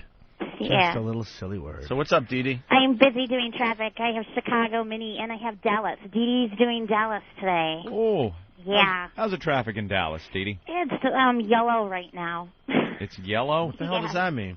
It means it's like mediocre. Like green means smooth sailing. Yellow is, it's getting heavy. And then red is you're fucked. Well, we want to talk to you a little bit. When do you have to go back to traffic? A few minutes. A few minutes? We want you to do the news today. I can give you the shorthand version. You want the shorthand version of the news, Aunt? Before a little bit. Before Dee Dee has to leave? Why not? All right, Dee Dee. Okay, Nationals won their home opener, yeah. Oh, yeah, baseball's back in D.C. Yes, it is. In Boston. Hey, we noticed that President Bush could throw a good pitch there. Yeah, he threw out the first pitch. Threw out the first pitch and did fine. For the Nationals, and he didn't look all stupid. Right. Got it right over the plate. There you go. Yeah. And in Boston, Yankees-Red Sox, Sheffield 8th inning fight last night. Those animals in Boston. Yeah. Those animals. I saw the video. Yeah, so did I. And you know what? The guy was just swiping for the ball. He was. I swear to God, something? the guy was just swiping for the ball. Ball's in play. Leave it alone. Yeah, but get out of the player's way. It happens you at every sap. ballpark. When the ball goes down the line like that, people are reaching over, trying to grab for the ball. This guy goes for a scoop, and then Sheffield claims that the guy punched him. Just another Maybe the thug. hand hit Sheffield, but the guy wasn't trying to hit Sheffield. It was an unfortunate incident, and then Sheffield turns around and tries to punch the guy in the face. Good for Sheffield. No, not good for Sheffield. Good it was an for accident. Sheffield. The guy was just scooping for the ball. That is true. Sheffield. If they want the fans out of play, then they should raise up these walls on the side there. That's all. Of course, these people are going to be reaching for the ball when it's going down the line. They want that souvenir. If Sheffield wants to punch anyone, it should be R. Kelly for tagging his wife on video. Yeah, that's right. It's so funny because the New York papers, the Daily News, the headline is "Fan Socks Sheffield." Yeah. Because, of course, it's the New York angle. Yep. The fan did not... I'm reading that, bro. Oh, I'm sorry. Jimmy just took his headphones off, and no, I'm reading that one too. This is the bit where I read the headline, the front pages of the newspapers. Oh my God, the show's falling apart in front of my eyes. Why don't you just grab a bagel too, there, what Jimmy? What are you doing? I'm just going to read the paper until this is fixed. I didn't realize you were doing that. What happened? I can't. I'm not dealing with the headphones anymore. But you have to. We got Dee on. This is a big feature on our show. He's having a problem with the headphones. Aw. Some people, Anyway, well, the Daily News says fan socks Sheffield, but the Boston paper is saying, Sheffield losing it. Uh-huh. Both have their different angles. Yeah, of course. As far as the incident goes. Well, they're going to defend him. And the New York Post here in New York socked. Boston bozo swats Sheffield. Bozo. But he didn't. From the video I saw, it looked like he took a swipe at him. Looks like maybe he was going for the ball. When he saw Sheffield coming, he took a little, jab at him. He had his arm down and he was trying to scoop up the ball. That's Oh. it. That's it. And now ESPN and all the sports channels and even the news channels are all making a huge deal out of this thing. Of course they are. A huge, huge deal. Where's the clips of the coaches talking? It's the legendary rivalry. I understand that. Which is the first one, Torre or Francona? All right, this is what Joe Torre had to say about the incident, Anthony. These people shouldn't be allowed to walk the streets, much less come to a ball game. And, you know, and the sad part about it, it's a handful of people. Joe Torre is out of his mind. Shouldn't be allowed to walk the They streets. shouldn't be allowed to walk the streets, let alone go to a ball game. The guy was just trying to scoop up a freaking baseball. That's it. Lock him up. Torre is losing his mind. Scumbag. Joe Torre honestly thinks that fan purposely tried to punch Sheffield in the face, right? He calls it like he saw it. Were you there, Opie? Huh? Were you there? I've seen the video 100 times like everyone else this morning. Were you there? No. Joe Torre was there. He had the worst angle in the whole ballpark. He was there. I would rather take the word of somebody that was there. They shouldn't walk the streets? I agree. Did you see the video? Did you see some of the people that came to our gig? Should they be walking the streets? I say no. I say Joe Torre is completely correct. Blown out of proportion. Now we got what Francona said, the Red Sox manager there. Right. All right. You got two great teams and two great baseball cities and a lot of emotion, and I'm not sorry to see them leave town. I'm not sorry to see them leave town. Wow, look at that. And stay out. Go fuck yourself. I'm with the Sox on this one. I gotta tell you. Stop it! Of course That's you why are. he's happy that they're leaving town, because they're prima donnas. What? Sheffield can't handle a fan trying to scoop up a baseball, so now turns around and tries to slug the guy. He's happy they're out of there. He doesn't need their crap. Happy they're out of there? I think there's a certain 8-year-old boy that isn't, and his family that isn't happy to see the Yankees coming back to New York. That's another stupid story. Oh, well, what? A-Rod the lifesaver? A-Rod saving a little Massachusetts child? Dude, I do that on a daily basis. I'm not on the front page of a newspaper. You're at a crosswalk. Make a couple of $100,000 less than he does. You're at a crosswalk and you see a kid kind of like wandering, forward a little bit. What do? You put your arm up and go, whoa, hey, slow down there, sonny. This kid was in full-bore run. No, he wasn't. And there was a big truck coming. No, he wasn't. It's what I heard. It's the Ritz-Carlton, and I know which one the Yankees stay at. It's the one on Newbury Street. Yeah. Where the traffic is not much, and the traffic is really slow. There was a truck barreling down. A-Rod Is that what quickly it went says in into the a story? phone booth, put a cape on, and there was a big A on his chest, and he scooped the child up. These newspapers, they're just starved. They really They're are. starved for stories. Why is that the front page of one of the New York papers that A-Rod saved this kid's life? He didn't save the kid's life. I read the story. He should have pushed him. The kid was a little excited and started walking towards the road. He wasn't really even off the curb much. Opie. What? Were you there? I read it. What, you read it. Were you there? No, Anthony. Well, A-Rod was there. He knows what happened. The boy and his family were there. You're delusional when it comes to your Yankees. Kid's a little Yankee fan, by the way. You're delusional. Yeah, he won't get his ass kicked at school. Yeah, he's dead. A-Rod's greatest Yankee catch. Yankees star pulls 8-year-old boy from the path of moving truck on a busy Boston street. There you go. First of all, it's not a busy Boston street like other busy streets. It's a one-way. There's so many foo-foo type shops and things like that. People want to be... They want to be seen in their stupid cars, so they take the right on Newbury, and they drive really slow. This isn't a highway. Vehicle. It takes one vehicle. Boston. For the first time in his Yankees career, Alex Rodriguez was cheered in Boston. There you go. But it had nothing to do with anything he did on the baseball field. Rodriguez risked... Read on. Read on.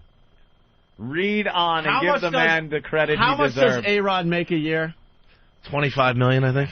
$25 million a year. You're trying to tell me this guy risked his life. Is that what it says? And a $25 million a year contract, and he has a kid of his own to save some 8-year-old boy? Are you insane? That's the kind of guy that you find on a team like the Yankees. Needs to be class gentlemen. Somebody, these are gentlemen on the Yankees. Somebody needs to be checking into what's being written in these stupid newspapers. They're just making crap up these days. No.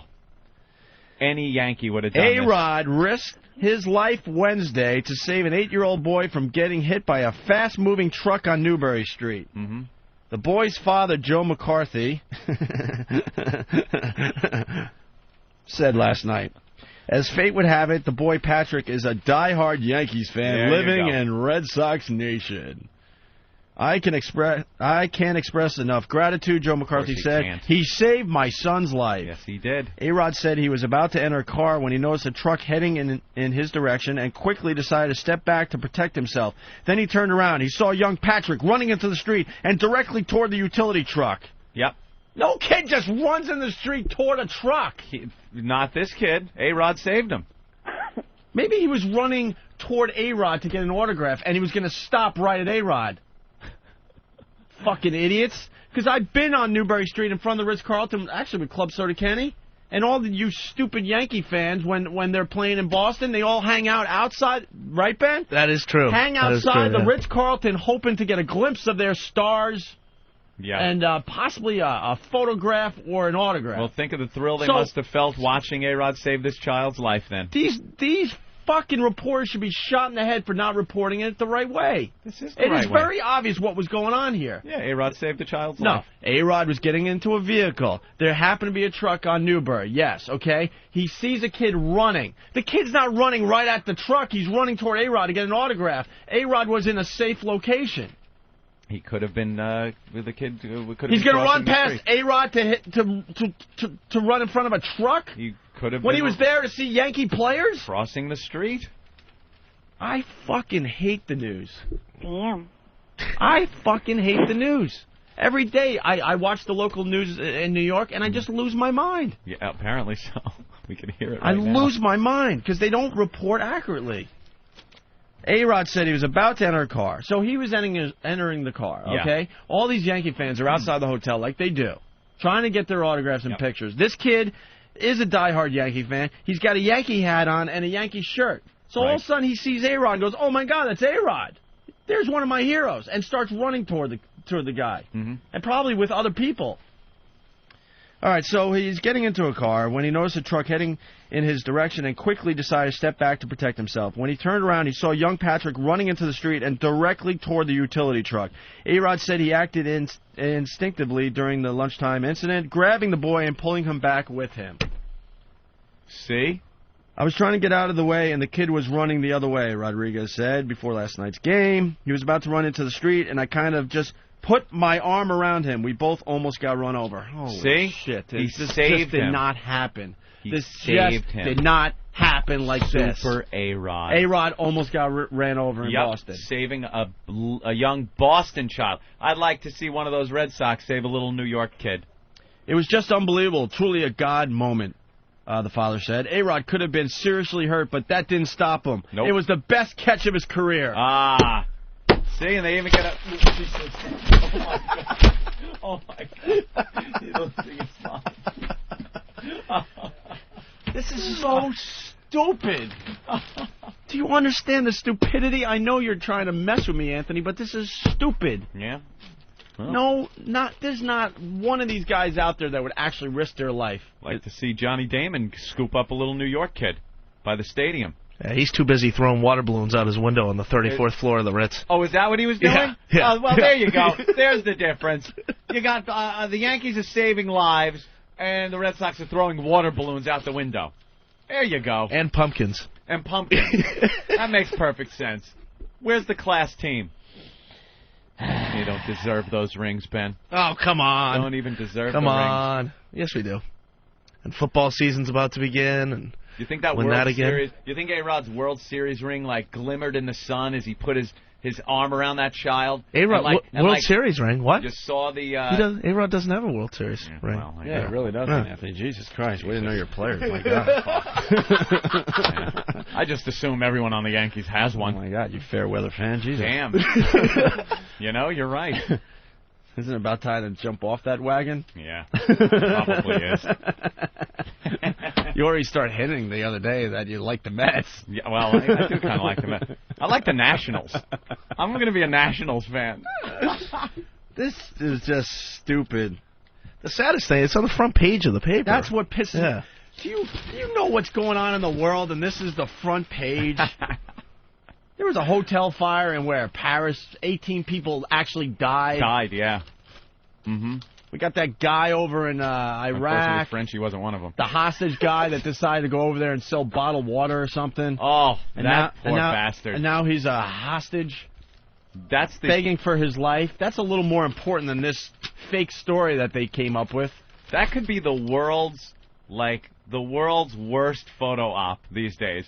Like it used to be your mug shot with some kind of allegations of child sex, perhaps. But now the world's worst photo op is you between the masked guys with the machine guns and one of those wacky Middle Eastern flags behind you.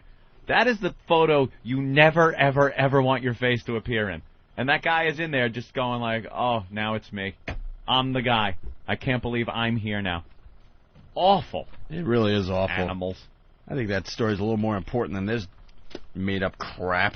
Mm-hmm. And then the father said he was off to the side and didn't see the situation develop, but heard the sound of a screeching truck, ooze from the crowd, then cheers. When he looked up, he saw his son in Rodriguez's arms, as well as a few stunned expressions from onlookers. The kid was running into the street, and he was about to get run over by a car. From his vantage point, he couldn't see the truck coming, A-Rod said. So there you have it. That is saving lives. That is the big story today, according to the New York paper, Anthony. Saving lives. Anyway, Dee Dee, what else do you have? Well, little Miss Brittany's having a baby. Does anyone really care? Well, I'm just letting you know some Hollywood gossip. Yeah. What do you think of Brittany having a baby there, Dee Dee? She beat me to it. Oh. Why, are you trying? Well, not yet. I don't have a significant other that I'm serious about, so no, I don't want to be one of those moms that end up with just a baby daddy and no husband. Just go to Vegas. Go to Vegas. Seems to be the way you pick husbands. Yeah. No, I'm going to remember my next wedding night. Yeah. Yeah. It's a good idea. Yeah, that's a good goal to have. Rule of thumb. Sure. Yeah. I mean, I didn't have much time because I'm doing Dallas today.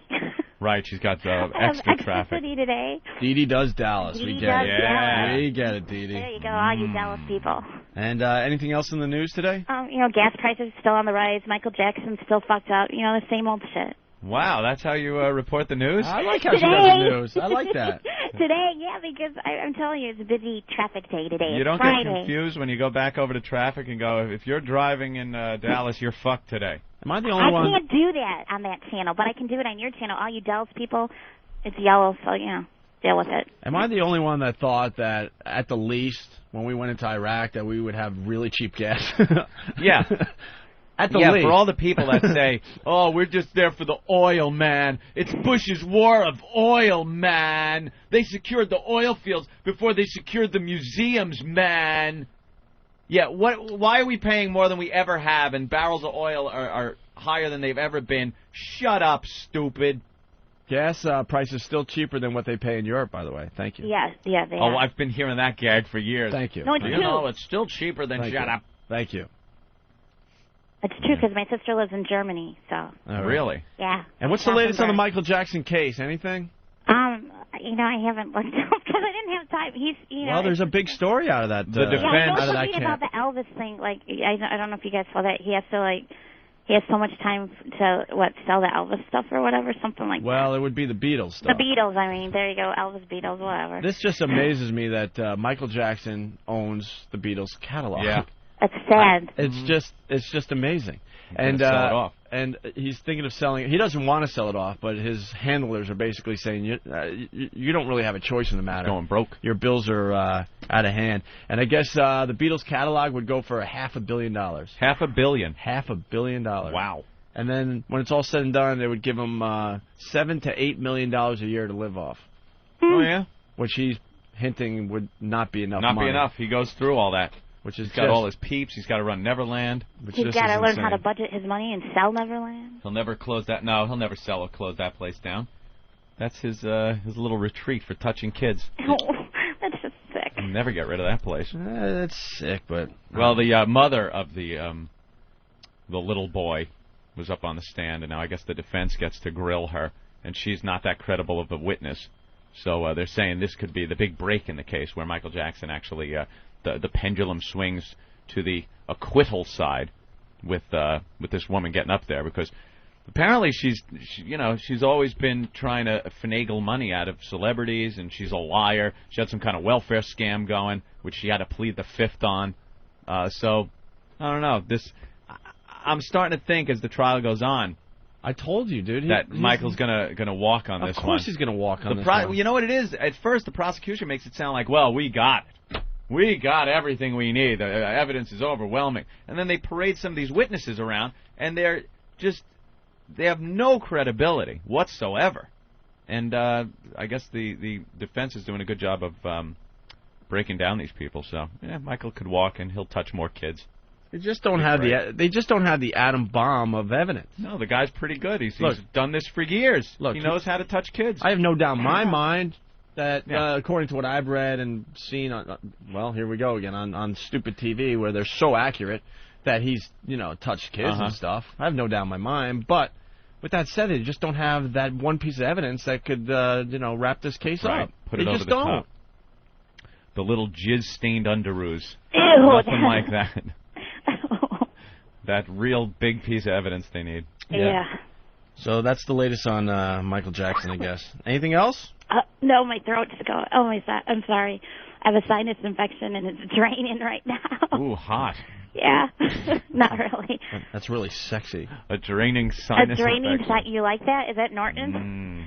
Norton gave up on the radio show. He's in the corner reading the New York Times. He is, by the way, fuming right now. I can't even convey how pissed off our little Jimmy Norton is right now. He's not even... He has separated himself from everything on this planet right now. He's just... he's not even looking at us. No. His head is hiding behind the New York Times. Mm-hmm. He's dreaming of Atlantic City. The Borgata this weekend. Yeah. I'll be down there, Jimmy. I would love to go. I'll be supporting you tomorrow night, Jimmy. I'm supposed to see the dentist upstairs, by the way. What time? At 9:15. I go upstairs at 9:15. And I'm going to say, do something. I see my dentist at 1, but I need something between now and then. All right, but we have to get this all on the radio. Take the phone up. All right, take the phone up, and Eric will take a phone up. Yeah. All right, very good. Because Didi, Anthony is barely here today. He has a really bad toothache.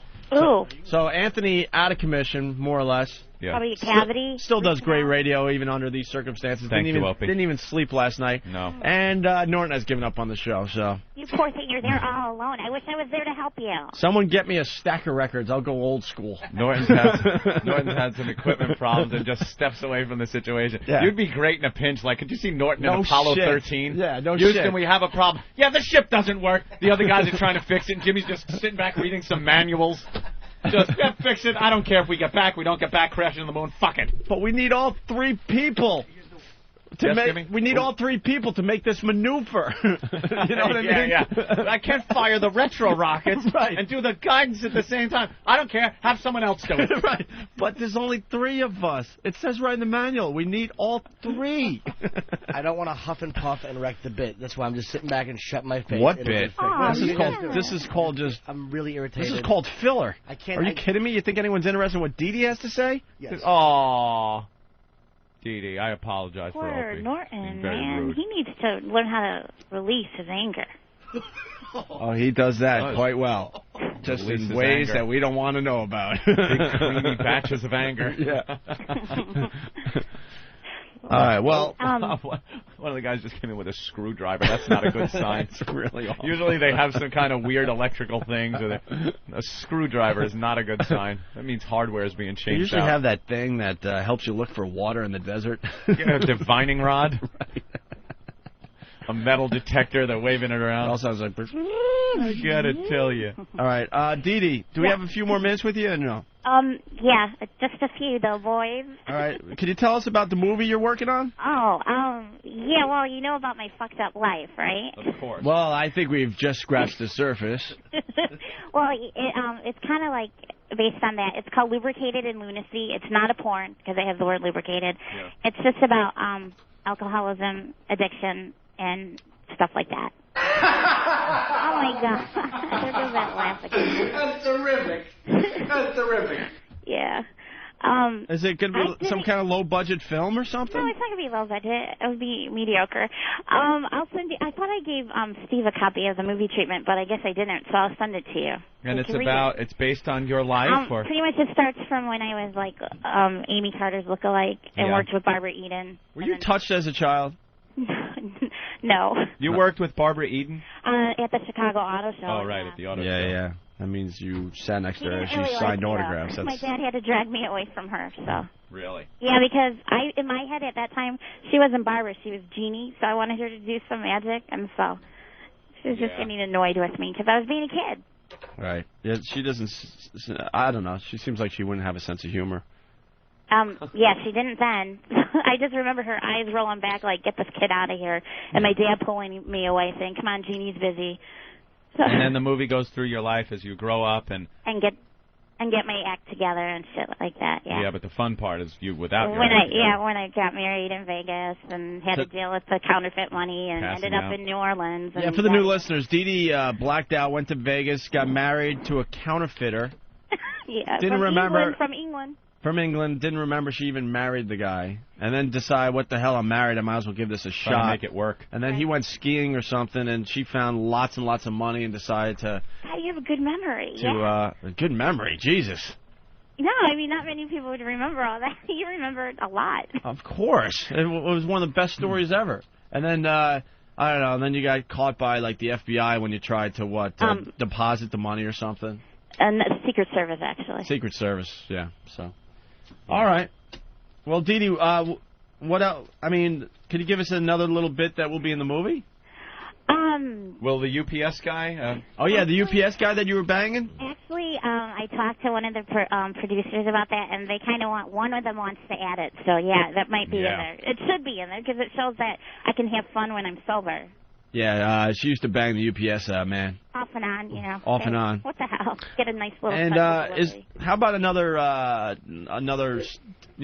story maybe that you haven't told yet, or maybe like a little tease, and then we could get into it at a later time. Oh my God.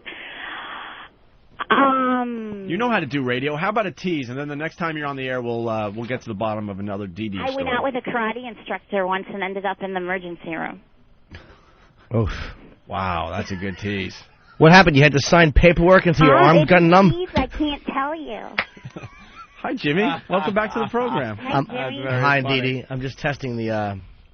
It's a tease. I can't tell you. Gotta save it for next time. Yep. All good things. Well, can we get that story later today? After 10 a.m. when I'm out of rush hour. 10 a.m. when you're out of rush hour. All right, that's a deal. Eastern Standard Time. So you went out with a karate instructor and you ended up in the hospital. In the emergency room. All right, that's good. We'll find out what that's all about at 10 o'clock. Yes. All right, Dee Dee. You have a wonderful show there. I gotta go do traffic. I'm delirious. I'm on medication. All right. I wish I was. Oh my God. Bye, Dee Dee. All right, yeah, Anthony's gonna go. Was that Norton? Yes. He's got a sexy voice this morning. Oh, thank you. Bye, Norton. Oh. Bye, Dee Dee. Dee Dee. Okay, there goes. Okay, gotta go. Wait, Dee Dee. Yeah. That was too easy. Did you know when you got to take a dump, and you're driving home, and you go, I gotta take a dump, and you get right in your driveway, and that's when it really gets bad. Yep. And because you know it's like coming up. As I look at the clock and know that in 15 minutes or so I will be seeing a dentist, the pain is overwhelming. It is now the torture of like a water torture, where it's I could feel this pounding, and it is very difficult to just even sit here. Sure it's not the pain of doing this awful show today? No. And it's funny you mentioned taking dumps. There's been times where I've had like gas pains and my stomach has been cramping so bad that I'm standing stiff-legged in front of the toilet and I have to unbuckle the belt and then just like kind of move until I can't even sit because as I'm sitting, I'm going to cramp up and shit in my pants and on my bath mat. So you gotta do that sit move really quick. No, I'll actually just kind of stand there stiffly, unbuckle my pants, and like stiff arm my pants down, and then like just wait until the gas subsides for a second, and then sit and release. You ever start to release on the way down? Oh yes, I have.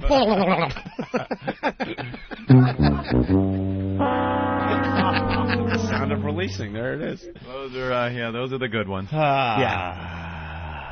Very good. Very, very good. Who is this out there now? What? That's Mindy.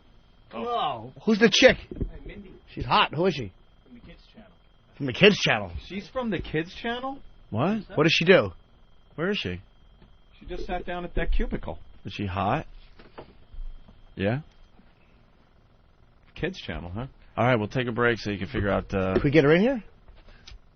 Can you say hello to another excellent employee we haven't met? Why not? Yeah, all right. I'd like to say hi to her. Look at Jimmy. All of a sudden his eyes You realize you sparkle. don't have a shot, right? Why do this to yourself? Might. She doesn't have a shot. That's good. I like your confidence. Oh. Why is Master Poe in here? Because I'm just explaining who this is. Oh, who? It's Mindy. What? All right. Thank you, Poe. Well, Ben told me to come and tell you. Yeah, what's All right. why won't? Problem, Eric? Why is everything so secretive? Eric's waving his hands. Well, you could tell us what the problem is. Yeah, you don't have to wave it off. Have someone on the air. Yeah, who is she, Yuri? Do you understand, Eric? You've been here about 6-7 months now. We do everything on the air. So when you come in like, Yeah. no. Instead of giving us the signs, She would rather not. She doesn't want to. She said, "I'm not doing another cricket." And I said, "You don't have to. They just want to say hi." And she's like, "I would rather not." All right. That's all. All right, that's Nothing more. You went into a panic, though.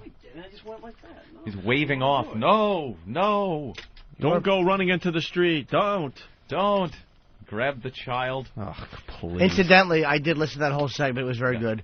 He didn't know it was A-Rod until after. He wasn't running towards A-Rod for an autograph. He didn't know until after. That's bullshit. No, it's not. The kid said that. He goes, wait, are you A-Rod? As soon as these guys walk out of the Ritz-Carlton, the whole area goes nuts because they're waiting around for the Yankee players to leave the hotel. But then A-Rod said, well, you want to meet some more Yankees? And introduced him to Randy Johnson, Jorge Posada, and somebody else. Invited him down to a Yankee game at the stadium. Yeah. Randy had a good game last night, Jim, huh?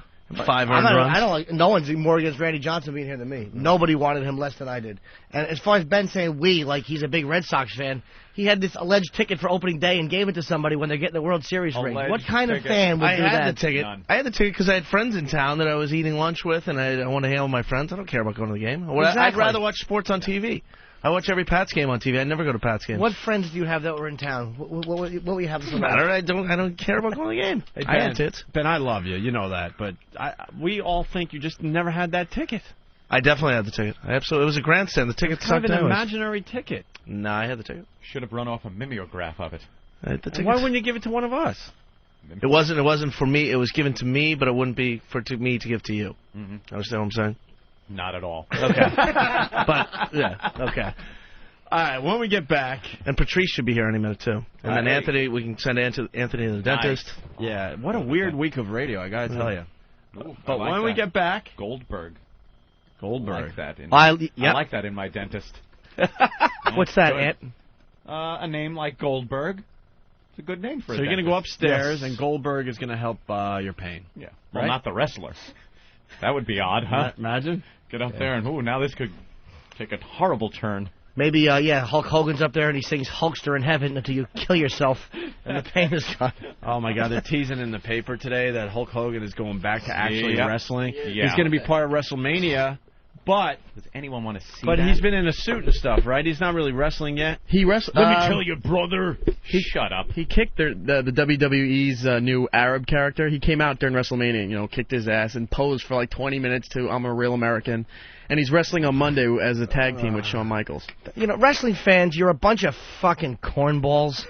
You really are a bunch of cornballs. Dude, talk directly to one of them. Yeah, there Oh, he is. like, I'm proud to be an American. Muscle. Ka-flash, ka-flash. Ka-flash, ka-flash. Ka-flash. God. What is this, the 50s? Yeah, What, are they exactly. photographing Kong? That's that Raging Bull thing. Ka-flash. They're coming in. Let them come in. Hold it. How corny. I'm proud to be an American. Makes the muscle with the flag draped. Did you get a little tear rolling down your fat faces, did you? Stupid asses. Oh, my God. What a bunch of cornballs. Oh, Eric enjoys his wrestling. I'm not saying... Look, I do certain things about wrestling. There was a time Anthony and I really enjoyed... and me too. But then you know what? the I got wrestling hair thing. one on my dick, and that ended that.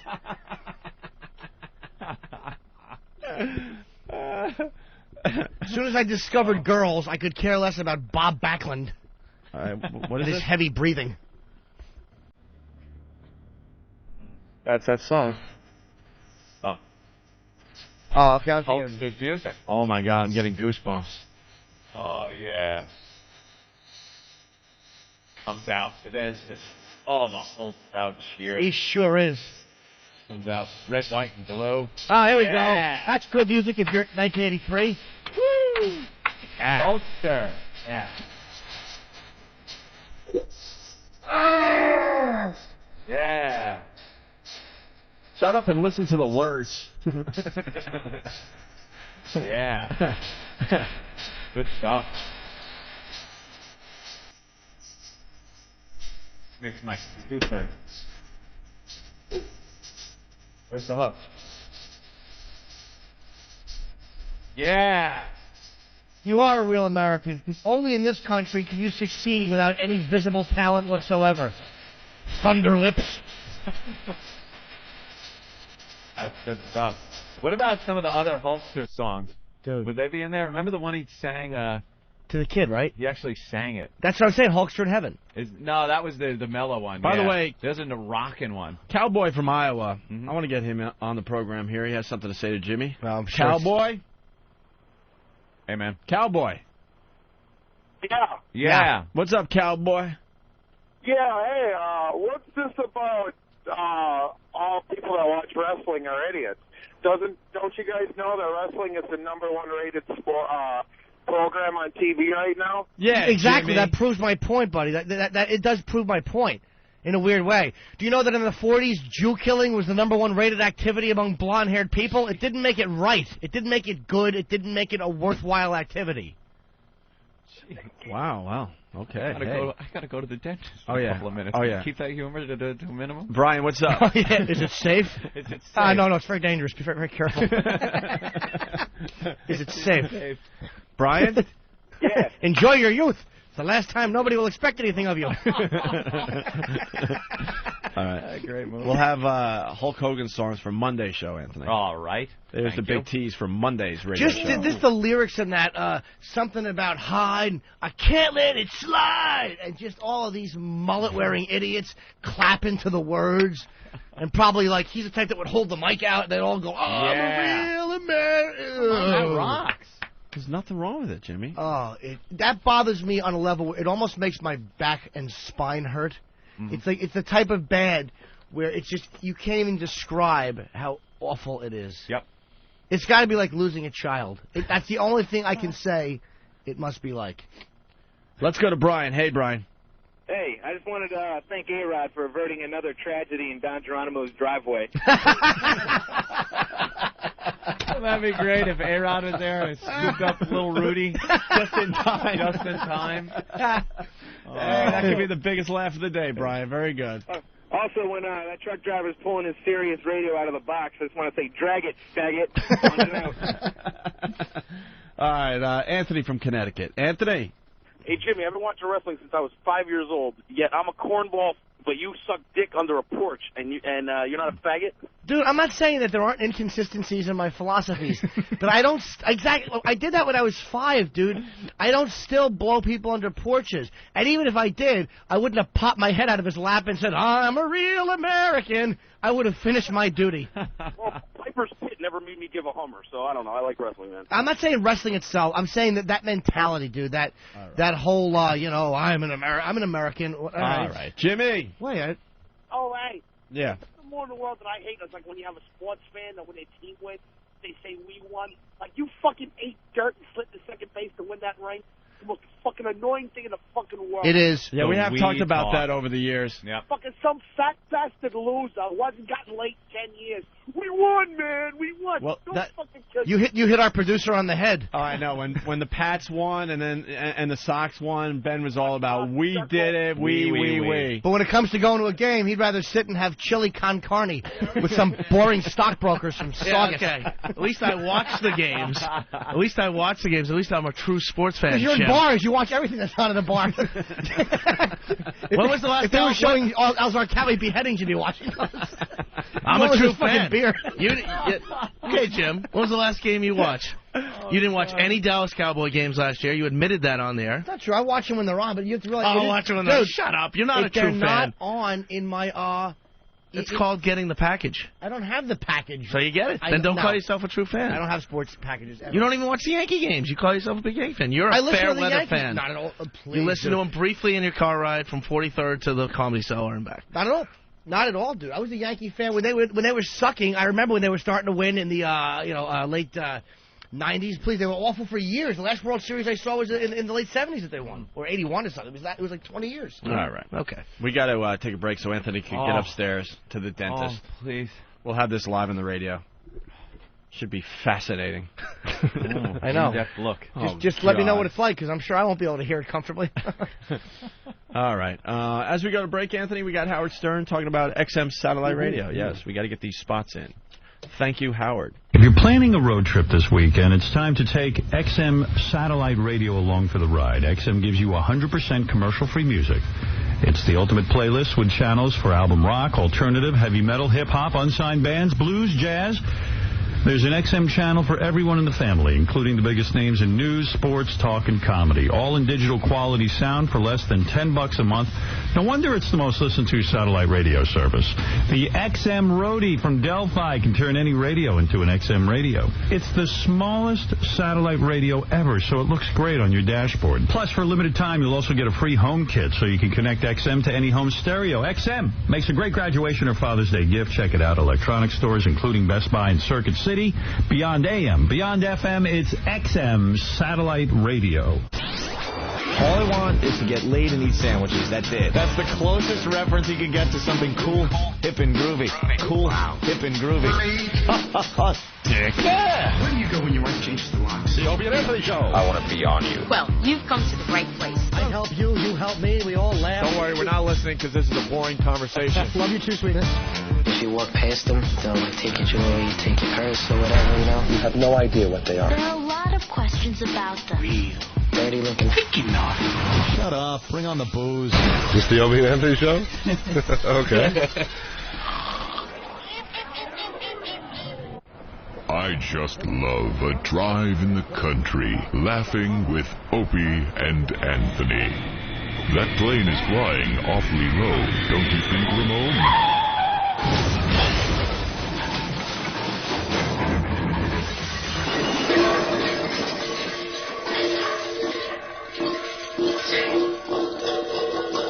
Ramon, call 911.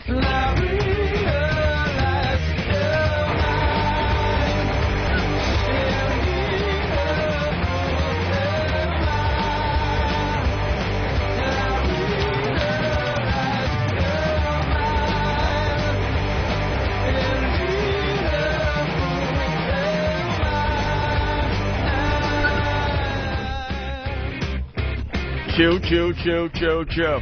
Hey, it's the Opie and Jim show. The Opie, Jim, Ben, Wiki, and Steve program. One of those special shows today. Yep. We just gave up trying to do a structured radio program. Poor Anthony's having his tooth fixed. Yeah, we're going to go upstairs and see what's going on. Anthony has a really bad toothache. He didn't sleep at all last night, and I haven't seen him in pain like that, I think, ever. Yeah, he's hurting. Ever. He's hurting. So I think Eric's going upstairs, and we'll get an update in a few seconds here. But first, we got to go to Oklahoma City and talk to Mark. Mark, what's up? Hey, boys, what's going on? Hey. Hi, Mark. Hey, Jimmy, you funny, fat-titted fuck. Thank you, Mark. That was hurtful. I hope not. It wasn't meant to be. I'm just teasing. I was just curious, since Howie's doing XM spots for you guys, are you guys going to do serious spots for him? Fuck no. You're listening to real guys. We're not phonies. One moment he's plugging how great XM satellite radio is, the next he's signing a deal with the competitor. You know, he's just a big, fat fucking phony that's looking more like an old lady every day. Everyone knows it. They just don't want to admit it. Let's see. Let's say hi to Tim. Hey, Tim, what's up? Hey, what's up? I just wanted to... Oh, by the way, that wasn't an accurate slam. He's not fat. I'm sorry. Okay. Who?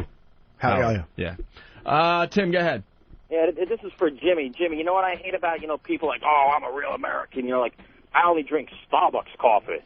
Yeah, I know. It is kind of prima donna-ish. Oh, yeah. Well.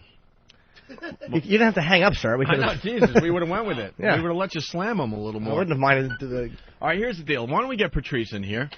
Also, Tricky. Eric is going up to the dentist with Anthony as well. I thought we were going to kill two birds with one stone, but it turns out that Eric is actually going to be the reporter on the scene. What do you mean? Well, we all know that Eric had a bad breath problem. I thought he was finally taking care of the situation. Figured, what the hell? Is it gone? Actually, I think it's much better these days. No? Ben? Ben apparently doesn't think so. Oh, you're not on? Turn Ben on. I don't know. Sometimes it is. Someone, I don't know who it is. Someone in our office has bad breath on a daily basis, so it's one of these guys. It's not. It's after the show I notice it. Really? So I don't know. Well, we eat a lot of crazy crap during the show. Maybe it's all just kind of bubbling in our mouths. Here's the test you do. When you smell it, look at who's addressing you. And that would be the test of that their breath is bad. There you go. How is it a mystery as to whose breath stinks? You can't just close your eyes and talk. Hey, we got Patrice O'Neill in studio. Good morning, everybody. I'm going to treat you like a star. Thank you very much. You deserve to be. Anthony? Well, you deserve to be treated like a star. I always knew it. I'm just looking at Anthony's nasty oral gel. Anthony is. Anthony. Picture him rubbing his stupid gums. His index finger. Trying to be a professional. That's funny. You don't know the half of it. He has what? Read all the stuff he's got over there. He's got an Oragel. That's his breakfast that he never got to. Trying to do his Dyson impression with,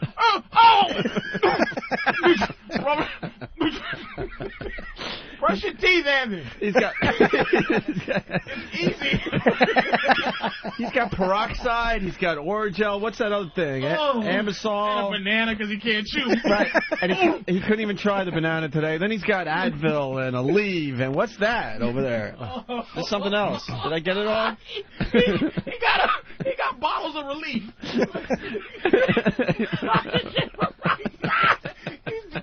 He's gargling with poison because he won't floss. Oh my God! Ooh, poor Anthony, man. Do you like Anthony's seat, by the way? Oh, just great, man. Usually we give you the comfy in there. Usually we give you the crappy seat, but look, you got the nice chair and everything. Look, you got your own sound machine. You do whatever you want over there. Okay, just start pushing buttons. Let's see if we can find an impression of of Anthony upstairs. And my rifle, this is my gun. Nope, that is. Dude, Jesus. If they're going to push the buttons, they got to make some kind of sense. I see oh dear. Oh, all right, well. So this is all his stuff. What you say is, push oh dear. You say, well, this is what Anthony is going through right now, and then you hit. Oh dear is right on the thing. Yeah, but set it up first. Go, this is, you know. Okay. Oh, okay. So, yeah, here you go. Go ahead. Okay, this is what Anthony's going through right now. This is my rifle. No! Wait. I'm looking at this one. What? I'm looking at this one. This is my rifle. I really like it, but this one is mine. This one right here. All right. Right here. How about you try for a third time, Patrice? Where's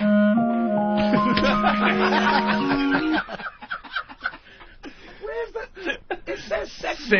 See, it's not that easy being the head guy. This is his code just in case, because he know he had bad teeth. So he had to have somebody come in and take his place, and he made sure it was going to be. Oh, yeah. That's not it, because this is my rifle, this is my gun. No, I switched it. All right, this is the guy with bad breath, by the way. What's his name? His brother's hovering over me like a vulture. See how easy that was, Ben? Gargle with this Oragel and... Yeah, take this peroxide, man, on the rocks.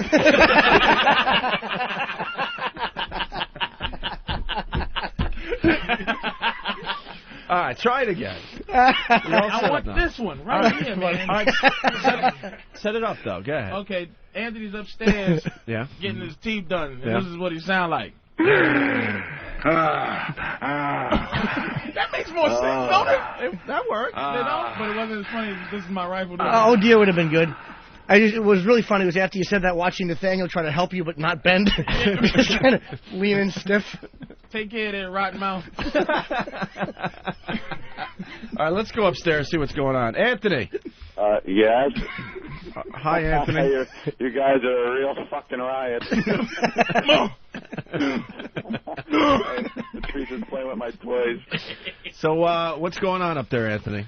Well, I'm sitting in the dentist chair. right. I've just taken my X-rays, and I'm staring at the X-ray of the tooth in question right now.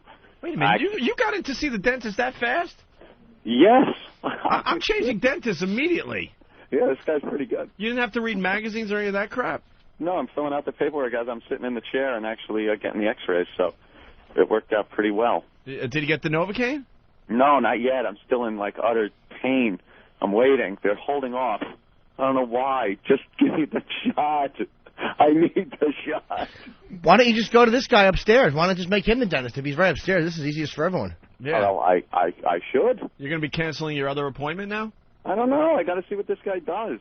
If it's a temporary thing, then I got to go to a dentist and get it fixed. But if, he knows what he's doing and it's permanent, then, yeah, this will be my new dentist right upstairs. And he's a Jew. The dentist is a Jew, which is very, very good. Shocking, yeah. Of course. What did Patrice say? You don't want your dentist's name to be like Tyrone Smith. Yeah. Hey, which one of your teeth hurts? Oh, shit.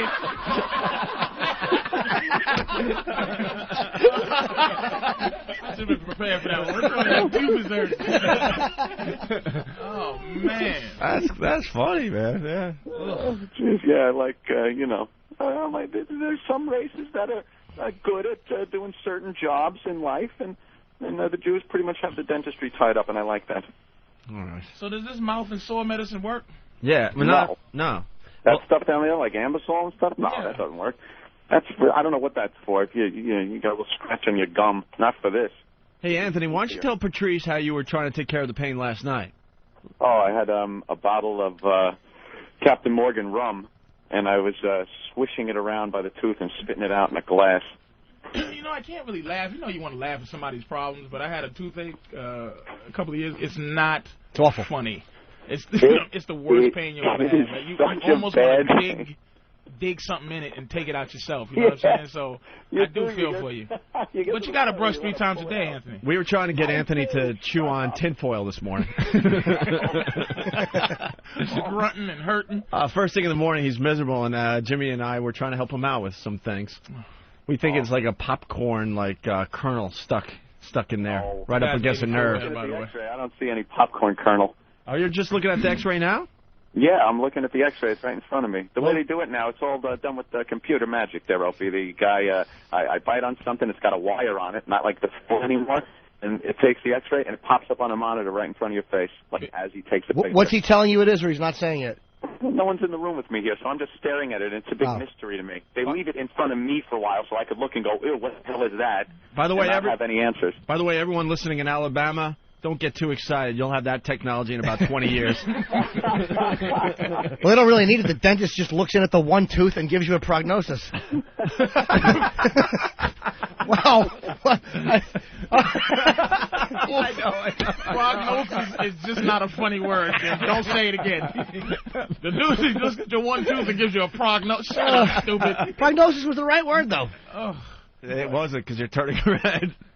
Got a little uncomfortable there. You gotta make me feel better, man. Now you get. I'm looking at my X-ray. I see the cap thing, and then I see a post that's going into one of the root holes, and then I see 2 root holes. I don't know how they make heads or tails of this stuff. Is this your first bad tooth, Anthony? No, years and years ago. I had to get a couple of teeth capped. Oh, okay. And, so what did you do? Shouldn't you have did the exactly the opposite so you didn't have this happen again? No, it just came up 2 days ago. It just started hurting out of nowhere. Wow, hereditary teeth, man. Oof. Fine and dandy, and then all of a sudden... we were making fun of... This is what's creepy, Patrice. We were making fun of dentists yesterday.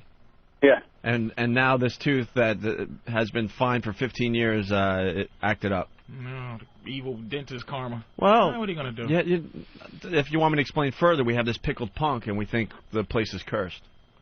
Oh, this place here? Yeah. Oh, so that's why I know that sounds like a stretch, but we were talking about how the place might be cursed. Then Anthony starts making fun of this dentist that was a pervert, and next thing you know, Anthony has this problem. Yeah, the X-ray guy had put. Is that wrong for him to put his mule in my mouth and say "bite down, not too hard"? No. I'm in such pain. I just want it to go away, so I'm willing to do anything. That'd be so nice if he touches Anthony funny. I really hope I see you on a Lifetime movie. And your eyes are open, but you can't move like Serpent in the Rainbow. So you know exactly what he's doing to you. Oh, boy. Hey, Anthony, where's Eric? Getting his teeth cleaned? No. No. Oh, he's right here. Well, we were a little confused when he decided to go upstairs, and you didn't hear this part. We thought we were going to kill, two birds with one stone up there. Or is Eric just kind of looking around and going, what is this place? I've never been to one. What kind of a chair is this? Oh, you're terrible, man. As soon as you guys walked in, they probably grabbed Eric, and Eric had to say, no, I'm not the problem. It's that guy. Oh, so they're ranking pretty good there, Eric. Oh, God. They're ranking you pretty good. Oh. Oh, you guys make me feel much better. So what? We're just waiting for some kind of Yeah, prognosis? sorry, I can't. If there were some tools around, I'd start working on myself. But sorry, until the guy comes in and starts doing it, it's pretty much ooh. What kind of magazines? Fill out my paperwork. No, I bypassed the whole waiting room magazine thing and everything. Oh, so you're just right in the room? Yeah, that's close enough for paperwork. They're taking my paperwork. I got some other stuff I got to fill out on the other page, huh? Oh, I've been talking on the radio, sir. Maybe I should fill out some of this paper. You get to getting me in trouble. What are some of the questions you got to fill out? Just the name, social security number, crap like that. You fill out all the time. Why are you now seeking dental treatment? Ow! That's all I'm writing. Patrice, do you realize this is a national talk show? Yeah. You're talking about his band mouth. Yeah, this is it. This is what we do. Why don't you have Master Poe kick it out? We got everyone bamboozled. Oh, man. All right, well. Anthony's bad tooth on this day. Anthony's bad tooth, yes. Anthony, we want to do the trainable audio, but I don't think we should do it without you. Gotta wait for him. Aw, damn. Can they shoot him for an Novocaine? Well, you could. And then go back up? You could hear. Maybe we could do it just this way until they call you in for the next. Okay. Thing. I'll listen in. You want to listen in? Mm-hmm. All right. What? What happened? What's that? Hulkster in heaven. Did you want to hear that? Now? No, I just before. All right, all right, Patrice. Anthony, what is this audio again? I know you don't want to talk, but it's from what, the early 70s or no, the early 60s? It's like early 60s, yeah. They called them trainables. Yeah, they're basically retards that they felt like they could train to be part of society, Patrice. Oh. And they had these instructional films. And some of these films are up on FoundryMusic.com right now. And so, these trainables, they were called trainables, had questions about things that happened, sexually. And then they would have people guide them through the answer to their problem. I'm listening. I'm just filling out paperwork. Sorry. Oh, okay. So we could start with the I'm Sticky one again. This will be the third time we played the I'm Sticky. Oh, yeah, why? Oh, so Patrice could hear it? Yeah, just so Patrice could hear it. Basically, this kid woke up sticky. And he's retarded. He's retarded, but they call him trainables. He's a trainable. Okay. So now some adult figure is going to explain what happened to him. Patrice thinks this is some gag. This is a real deal. These are real videos they were using to show you that you could train retards to be like how you talk to retarded people and how you help them assimilate into society. These are real from the 60s. Trainables. Yes. Okay. Mom. Oh, wait. Yes, hi. Didn't have a cue. Wrong one, Opie. I'm sorry. See, I can't do this without Anthony. Burning on urination. No. All right, here we go. Hey, Frank. How come you haven't gotten up yet? I'm waiting sticky. Oh. When did that happen? Did it happen during the night? Or did it just happen now? Do you know? No. Well, if you're sticky, maybe it was a wet dream. You know what a wet dream is? No. Well, how old are you now? You must be about... I see the face you're making, Patrice. You know What's something? it look like, Doc? As you get older, things like this become sadder. Like when I was 18, I'd just be laughing at this little retard sitting around. Yeah, I'm stinky. But it's like, oh, God. The doctor sounds so creepy. It's not even a doctor. It's just an older gentleman that's around the house. They don't explain who he is. Wait, Anthony's getting his prognosis. You don't know what caused that? I got a little infection around one of my my tooth gum things, root things. Oh. The root. What's this little thing here? Is that a pustule? Yeah, the tooth had a root canal. It's reinfected. There's a dark little shadow around the tooth where it's infected. But shouldn't something have started that could be, like, pulled out of there? Like, what would start an infection like that? Yeah. All right. Oh, you're going to give me Novocaine? Oh, he's going to numb me out. What can they do for your tooth, though? What's he going to do for it? I don't know. He's got to look around. Antibiotics. Yeah. That's it. Antibiotic, Doc? Is that seemed to be what the... Yeah. Right? Oh, boy. I think I'm going to get a needle. Ask him how your tooth gets really infected. I don't know. Yeah, ask him, man. We can learn something like, today. Yeah, like what do you do to keep it from What if getting I infected? bit down on it hard and something? Could that have started this whole ball rolling? If it's hurting? If I bit down hard? No. No, probably That's why I'm not a dentist. I'm a stupid radio guy. Nothing I did. Oh, good. It's not my responsibility. Hey, Anthony, a lot of suggestions coming in. Tony from California, have Ant do a Voss impression after you get the shot of Novocaine. I won't have a choice. I'm reclined now, and I'm waiting for my my Novocaine. I want to see how wimpy you are. He's got to do the needle live on the I air. hate needles. I hate them. But it's going to make the pain go away. Oh, it'll make the pain go away. I love when the pain goes away. All right, what's happening, Anthony? What's happening? Well, he's going around. He's getting all the good stuff. Oh, first he puts this Q-tip thing, dips it in some red stuff, and then rubs it on the gum, I guess. Hey, Ant, put your hand on the end of the chair where his cock can brush into it. Shut up, Jimmy. Okay. Here we go. Here we go. Listen. I'm opening. Yeah. Okay.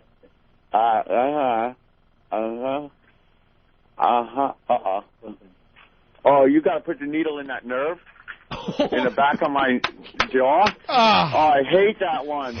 It makes my whole jaw numb. Is there anyone that you like? And half your throat. Is there one that you like? No, I thought it was going to be the localized one, but he's putting it in that nerve that runs in the jaw. But I'm not sure it'll work. It won't work down there. Okay, give me the good one then, Doc. Here we go. Oh, I hate this one. Here we go. You ever have this one, Ope? Yes, it makes your jaw. And it makes half your throat numb too, right? It almost you can't swallow. Oh, it's awful. You have a hard time swallowing. By the way, someone is suggesting you might have Ben's cell phone caught in under that cap. I hear you. All right, here we go. Let's listen in. I'm still numbing the thing out with the Q-tip. Okay. Is this numbing up so it doesn't hurt when you put the needle in, Doc? Yeah, that's to disinfect, Anthony. He says I'll be comfortable, but it's a little too late for that. Oh, I'm such a pussy. Excuse my language here, Doc. I'm not a potty mouth. Oh, good. You have XM satellite radio? You do? You ever listen to the Opie and Anthony show? Oh, he does. Oh, my God, he knows who I am. I hope he's a fan. Oh, Jesus. Ask that Jew thief, is he going to take your insurance? Patrice, shut up. Yeah. Tell that Christ killer to put more stuff to numb it. Don't make me laugh. Tell that cheap Jew you're paying in cash. That's what he does. Oh, okay. Okay, here comes the needle. All right, shh. Oh, God. All right, Doc. Be gentle. Uh-huh. Oh! Oh! Oh! Oh! As a representative of Anthony's family, I say we pull the plug. Oh! Oh!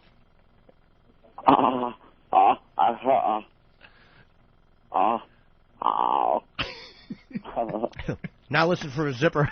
Why are we playing the Terry Schiavo audio? Jesus. God, how much? What happened to How Anthony? much did you put in there, Doc? Hopefully enough. Oh, I hope so. By the way, you just said what? But yes. Maybe I brushed my teeth with Novocaine. No, that was actually pretty painless needle that he did there. Oh, look at that. Jiggling. That's going to be a great endorsement for the fine dentist. Yeah, let me rinse. Mm-hmm. Oh, do you hear that? That was me rinsing. Is it drooling down your... not yet. Drooling down your lip yet? Oh, God, that one. It's that one that they got to give you way in the back of the jaw that makes the whole... Oh, there goes the tip of my tongue. Okay. Oh, this is great. You want to buy a dryer door? Dude, I've been drug-free 17 years.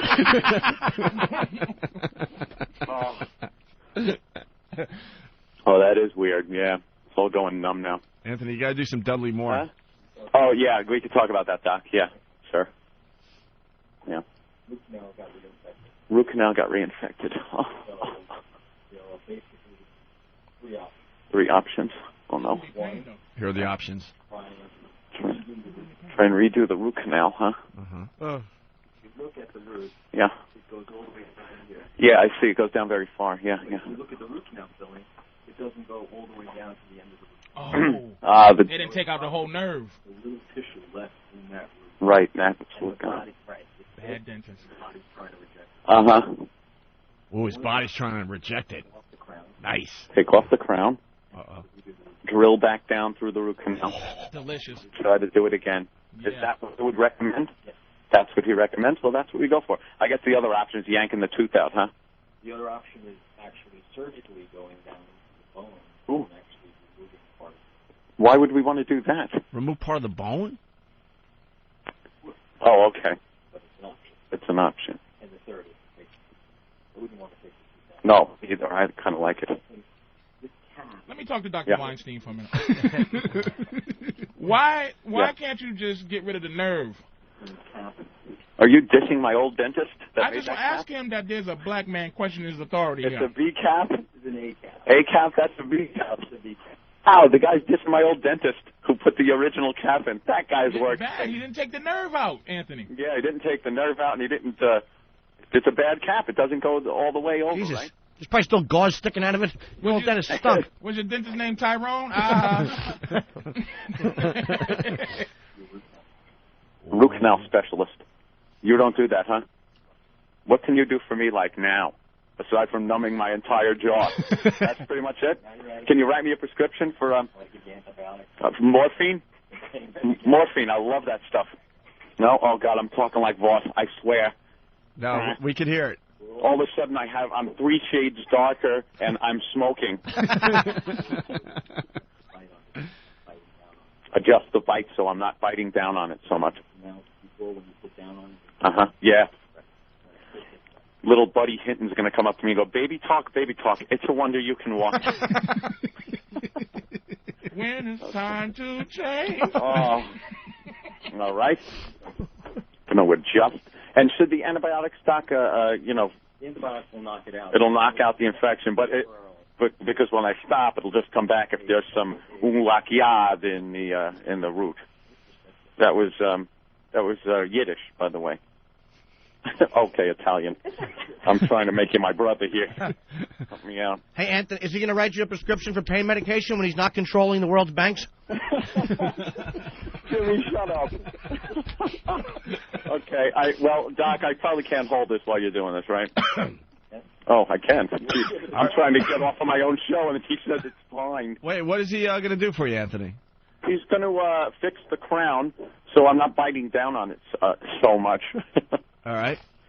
Oh. Hey, can you do some Dudley Moore? No, I'm not doing impressions while I'm in the dentist chair. Yeah, the boss. But in the movie 10, Dudley Moore went to the dentist and his whole face was numb, and and you do a good Dudley Moore, and I just thought... I got. Hold on. I just writ down on some carbon paper. Oh, that's to check the bite. Yeah. Here we go. Listen in.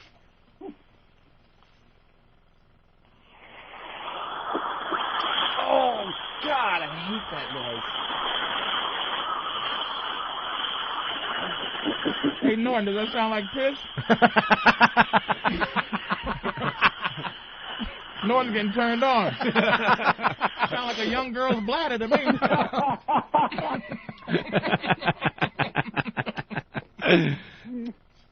Anthony, someone is saying you're going to sound like a trainable in a few minutes. Uh-huh. All right, here we go again.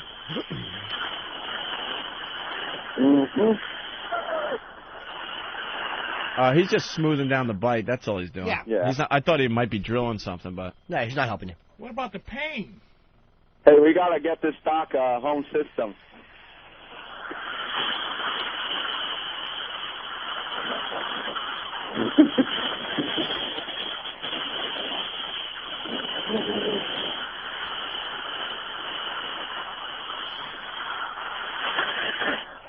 Hey, Anthony, what is he going to do for Eric? Does he have Lavoris? Does he have Lavoris hooked up to a fire hose? God, Eric's going to hate us when he listens to the replay later on. He has no idea. He has no idea.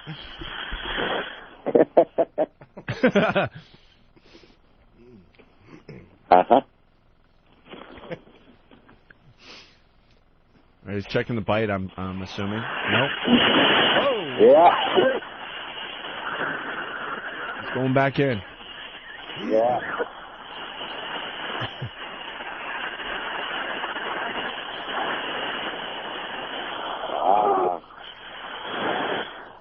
No pain. This is great. Hey, Anthony? Yeah. The next time you talk to him, I want you to address him like Pesci addressed De Niro in the desert in Casino. Oh. Wow, I am so numbed out. That rules. But when this wears off, Doc, it's really going to hurt. Can I take one of those needles home with me? Oh, he just grinded tooth. Yeah. What? Yeah, with that little tooth sander. Yeah. No, it was the drill. Oh, that was a drill? Yep. Whoa. So does he want to give you anything for the pain? Like, to keep you through? Yeah. You got something for the pain, right? They're all very concerned about pain medication. I don't think for me, though. Yeah, Doc, I'm going to need about 250 tablets. And ask him how long you're going to have to take care of this. When's the next time you're going to have to come in? Yeah. What do I do about getting a root canal specialist? Specialist. Yeah. You just told him I'm not coming back to you. What can I do to get a good dentist? Yeah. No, you know how they do that. You go to one, and then you go to the specialist. No, not really. You stay with the guy that's working on you. Yeah. He's right upstairs. There's no reason to go to a specialist. Mm-hmm. Or should you say, in plain English, not a Jew? Yeah. That's what specialist is in my community. You jackass. We're going to a specialist, not a Jew. Hey, Anthony? Anthony? Yeah. Can you ask him why he said what he said this month in Board Reflections?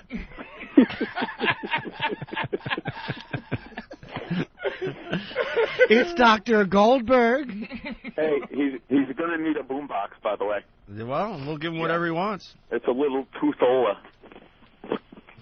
Nothing? No, I really do feel like Voss. Hey, if my prognosis joke bombed, Toothol's not getting anything. Where's Eric through this whole thing? Yeah, just kind of standing behind me. Yeah. Yeah, Doc, you might want to check Eric out. They're saying he should have a look. Yeah, he's the one of the producers, and he had a little problem a couple of months back where guys brought in some toothpaste and mouthwash and stuff. So they're thinking maybe he should be looked at a little bit. You know what's going to be funny? When the crew comes in, the dentist dressed like the Apollo 13 group.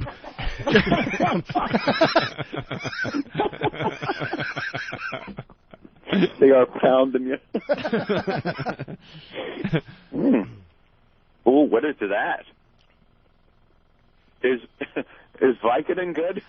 Oh, yeah. Oh, yeah. Oh, yeah. Oh, yeah. Oh, yeah. Yeah, it's good stuff. You're getting thumbs up, Doc. Nice prescription. Keith from Indiana on the phones. Ant's going to sound like Daly Dooley. Deli Dooley, of course. I really can't talk. This is going to be a very interesting last hour. Oh, God. It's amazing, man. Is he just about done with you? This afternoon, I should go? I have an appointment with another dentist, though. Perhaps I should go to her, and then she can send me. I'm going to have to do that. Yeah. Well, you know something? If I try to cancel my other appointments, you can bill me anyway. How much for this? Really? Yeah. How much is this costing you today? I don't know. I don't care. Yeah, I'm rich. Well, we want to know from him just in case, you know, people, you know. Yeah, he just said not something you want to say before I write out the bill. Oops. Hey, does this dentist seem like he knows what he's doing? Yeah. So I'll go to him next time. He's right upstairs. I'm sick of going alone. It's right upstairs. I recommend him now, Jimmy. You got bad teeth, Jim? No, actually, my dentist was amazed at how good my teeth are. She was smiling, saying, you have fantastic teeth and great bone structure. Now, what does she say about the problem with no lips? Like, is it easy for her to open her mouth when you have no lips? I'm coming back downstairs, gentlemen. All right, Anthony's coming back down. Couldn't you just let me enjoy my little victory with I have good teeth? Open up? Oh, it's open. It's always open. All right, we're going to take a break. When we get back, Anthony will be back in studio. Patrice is here. And we're going to do the trainable audio. Cool. And what about... Yeah? Yeah? Hey, Ope. What? Who, where? Huh? Like sands through the hourglass, so is the O&A virus. I'm reading the papers today. Billy Joel got out of rehab again. Yeah. So I couldn't shake the Chardonnay. So for all you people living on Long Island, you might want to build fences around your houses. Yeah, he's back. Because he's back, ready to rock and roll.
Well, we were flowing until I fucked up. No, that's actually funny, Martini Steve.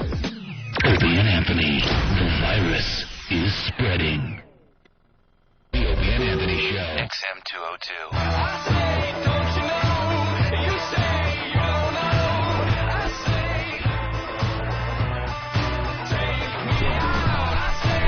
I mean, you're a celebrity, Naughty. Over there, bro. Vinny, over there. We're back with the Opie and Anthony program. In studio, Patrice O'Neill. Good morning. A very, very funny guy. Good morning. Who's playing the Stress Factory all this weekend. Tonight, tomorrow.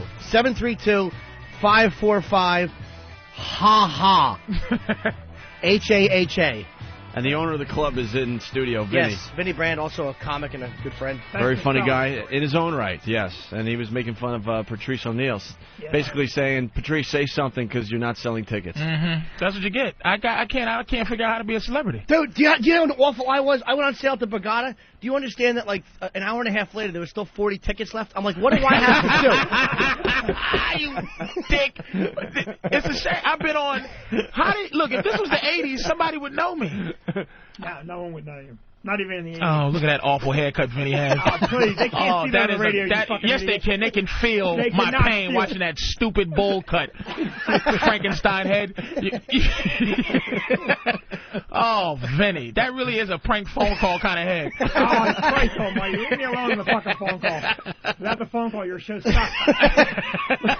That's the owner of the club telling the headliner he stinks. He stinks. Wow, way to sell the show this weekend. Here's the part that bothers me. Patrice is definitely funny. Nobody fucking cares or knows. Whatever he's doing, it doesn't fucking help. I don't get it. I do not get it. I'm trying to figure it out. Tomorrow's sold out. We have a Sweet 16 party coming in, 150 people. Great. Are you serious? They'll never come to the club So you can again. get sued. Oh, is that the wrong crowd for him? I'm only kidding. I wouldn't let him come in.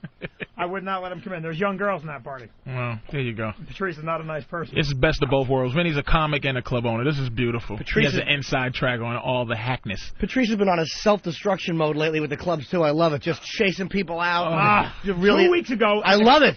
2 weeks ago at the comic strip, I'm on the show with him. I swear to God, a girl left the fucking club crying. Not just crying. She was boo-hooing. She was running out. And her boyfriend walking out with no balls whatsoever. You walked how many people that night? 1, 2. No. Her. No. 4. All right. There were 6 people in the audience. Go into comic mode when we were at the comedy clubs doing comedy. No comic counts that. Just for that, I'm going to walk the 30 people that's going to show up this weekend. And it's not a matter of not being funny. It's just they are offended and upset. It's not that the jokes aren't good.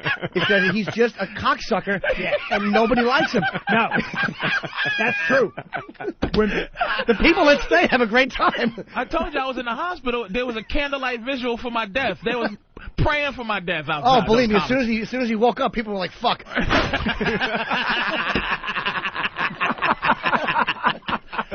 Fat motherfucker, prayer ain't shit. You know how many comedy show comics are going, come on. Taking bets on my death. No, not me. I'm just paying Why do you and your friends hate me so much, Vinny? I don't hate you as much as you think. But I am paying you with a check this weekend in case you drop on Monday. And you know what's making me mad? He tried that out on me.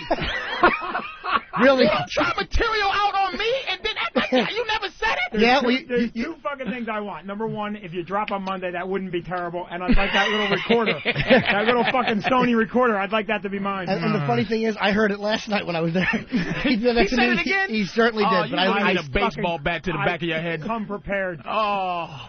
See, that's a tough crowd reference. Him and his smarmy friends all used to say I never was prepared for tough crowd. What is Anthony Clark doing outside the studio? Who is that guy? I don't know. That's a little scary. Well, Patrice was in the hospital. That's right. You all good now? Yeah, I mean, taking care of yourself? Yeah. All right. No, you're not. You're not. You're going to eat like a fucking pig. You have no control. No, I'm not. Wow. You have no fucking control. I'll tell you how I'm going to live. Not eating that awful food at your goddamn place. Right or wrong. That's fucking wrong. Why don't you have the guy pick the fries up off the floor again, man? With his fingers. Look at his face trying to laugh, but he's like, come on, dude, don't mess up my fry business. Jackass. 100% pure olive oil. Yeah, you Let me tell you, I'll be feeding you fries and wings and all kinds of fattening shit. That's right. I write that check. Have a fucking order to go. Drink this. What is it? It's just grease. Go ahead. It's fine. It's fucking melted lard with a straw. Apply that to your heart and go to sleep. This is just awful. He's just not selling tickets for you, huh, Vinny? No, well, tomorrow's good. Tonight will be good. He'll sell tickets tonight. Black people don't reserve in advance. They don't fucking plan. And I'm the only one of 1.5 black people Vinny has in the club. That's not true. I use Wally Collins, too. That's exactly 1.5. 1.5 black guys a year. Jesus, Vinny. No, that's not true. I use a lot of black comics. Okay, don't Vinny's get got all a great club. I like Vinny's club. And the food's good. Is it not good, Opie? There's a payphone on the wall. What are you going to do? Dude, that fucking phone really rocks you. That really upsets you. You can't follow a goddamn prank phone call. Stupid. I don't have to. The middle has to, and I feel bad for him. Vinny MC's at his own club, and he does a prank call before he leaves the stage. Hello. Yes, Mrs. R. Mrs. R. This is Johnny this is the police. How many police are in New Brunswick? Every day he's a cop. I'm a policeman. Speaking of mumbling. Welcome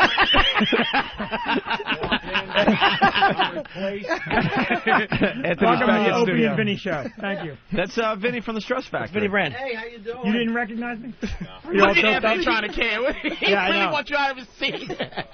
Vinny, sit in your own chair. No, Vinny, get out of Anthony's seat. Who told you to sit there? We did put you out there on purpose. You want your chair back? I'll fucking move. I have to.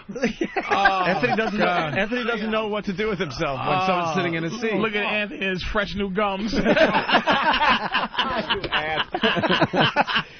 Mary Jane rotten teeth. Oh my God! You feel better?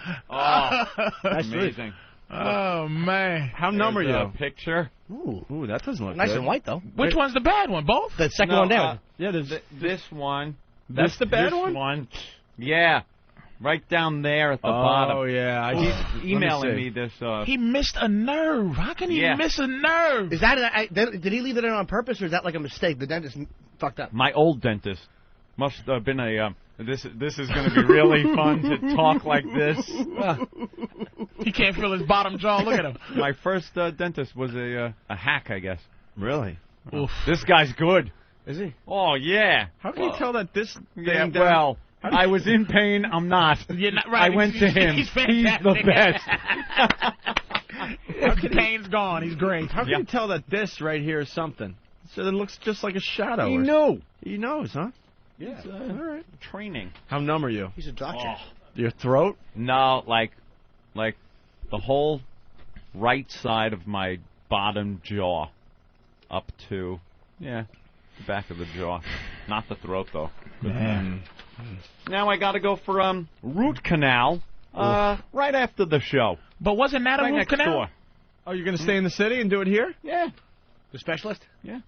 Wasn't that a root canal, Anthony? The thing he's saying is a problem was a root canal? Yeah, but they didn't go far enough down. 12 years ago when they did it. You know, it's going to really hurt. Oof. No. Yeah, it's going to really hurt. Now, once the nerve is gone, it's a wrap. Yeah, it won't hurt. I've had those before. No, it's going to really hurt. You're not scaring me. I've had them before. You've had them? Anthony, listen to me. Yeah. Crest. I understand. Listerine, just something. Do something to your mouth. Will you just? I understand. I've had a couple of root canals. You know, you joke about piss, but it really does clean you right out. Does it? Yeah. Norton doesn't complain. No. Pling! No cavities ever? I had one. That's why I'm joking with you because you're in pain. You have to. But you know, I had mine happen in like I was out of the country at some third world country and I had one of those. In Brazil, right? Yep. Is that when I was with you? Or? Oh, yeah, like 3 in the morning. I went to like one of those favelas, the City of God. They have them. I went to the City of God and had them. Little Dice picked his teeth. Little Dice was digging a hole in my mouth. I went there. It was like 3 in the morning, and I found it. I had to. It was that much pain. LZ DTS. No Novocaine, right? Just no cocaine. Coke. Just rub coke on your gum. Coke. And right down to the Monte Carlo. Archaic instrument. They distract you. A little poor boy tries to steal your wallet. When you go, hey, they just fucking pull your tooth out. You have to have the doctor fill out a form to ask if he has AIDS.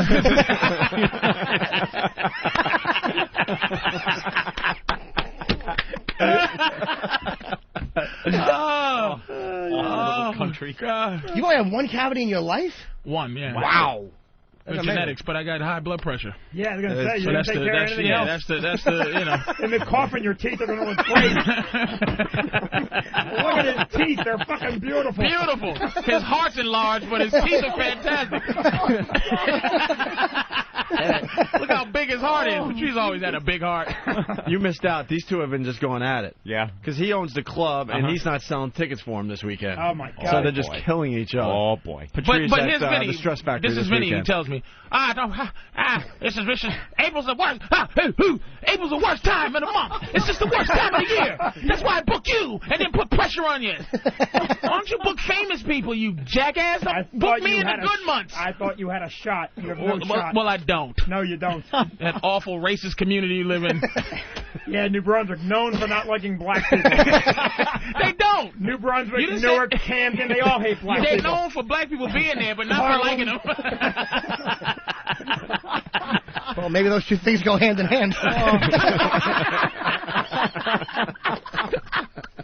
Oh, my God. Look at Vinny upset about the fries. Vinny, don't worry. I'm not upset about the fries. He has delicious fries in the back. They are fucking good. Vinny's, I will say, all kidding aside, Vinny's food is good, and if you don't like it going down, believe me, 3 hours later, it's great coming up. How much of my food has been shit onto your chest? That's what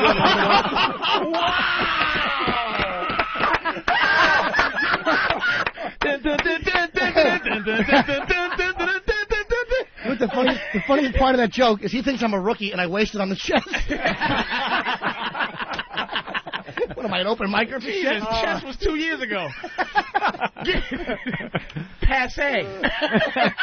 Shit on the chest is so 98. Oh, God. Shit on the chest. Vinny, you should headline your own club this weekend. I should. Screw Patrice. He does quite often. Yes, he does. All right. Maybe it'll snow tonight. Patrice will get off her. That is the worst, though, when you headline. I was in, all the time, except for this last time I did okay in Baltimore, but every other time I've had 30 people there on a Saturday, and you just look at the staff. What are you talking about? Like when you're in a club, if it's empty, which the Baltimore Improv for me has been brutal. Yeah. A couple times. Oh, well, are you on in Baltimore?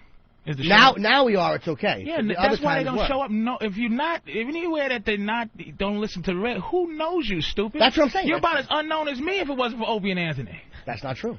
You jacket. He did Spider-Man. He was in the movie Spider-Man. I mean, Big role. I couldn't be as unknown as you. He's 6'8" and invisible. No one knows me. How did this happen? Actually, I think no one knows me unless I did Opie and Anthony. I'm unknown. In the 80s, I'd be somebody. It's amazing how... Why do you keep saying in the 80s? Because... What do you do in the 80s? I'm saying... Are you a hack? The things... this is people in the business talking. I've done 4 movies. I've been on Conan O'Brien about 6 times. God, you sound like a whiny bitch right now. You sound terrible. What? Just start saying funny shit. Maybe people will come see you. I'm trying to sell tickets to your stupid hat club, Vinny. Yeah, have you done 6 Conan? You sound like you're About begging. 6. Who's booking that? Who's booking Conan? That's the awful comedian interruption. Damn it! I'm not whining. I'm just saying. Now, people know you're selling tickets. I'm really busting your balls. It's going to be busy. I know with your stupid hairdo. Just shut up. That's Was that doctor a barber, too, at the same time? Like a root canal and a trim, you jackass. I don't, there's nothing wrong with Vinny's haircut. If you're on a stage singing, putting on the Ritz, there's nothing wrong with that. You really do have a hat head. I can't believe I'm watching a fucking dying black man give him dental advice and you give me hair advice. Fucking, what is upside down about this fucking world? You have no head to speak of. God almighty. Before you insult me, can you just pick up a receiver? It makes no sense unless you pretend you're a cop. Hey, Norton, Leopold, here's 2 free tickets. Y'all ready to laugh? Oh. 732-545-4242 for tickets. Thank you, Jim. Ha ha. At the Stress Factory. There you go. Yeah, Stress Factory. It's going to be good. It's going to be very We fun. have a very special sounds guest this convincing, evening. Vinny. No, well, let me tell you something. It's actually, it's a good show. Big J is also very fucking funny. Yes, Jay is. He killed last night. Jay Ogerson is a very funny dude. As much as I find him annoying off stage with his awful fat face and smoking habits. Between Jay and Patrice, this is the fattest show I've ever booked. I'm really scared of the food bill this night. I can't eat food at your place no more, man. It's a wrap. You can. No, you even fry your lettuce. Give me a fried Greek, please. Give me a fried Caesar salad. Vinny dips his Caesar salad in flour. Ain't right. Ain't right what you're saying about my food. You're cutting below the belt right there. Sorry. Folks, it's the delicious fried Caesar. He takes pride in his food there, Patrice. Please. What'd I miss? We've just been doing this for an hour.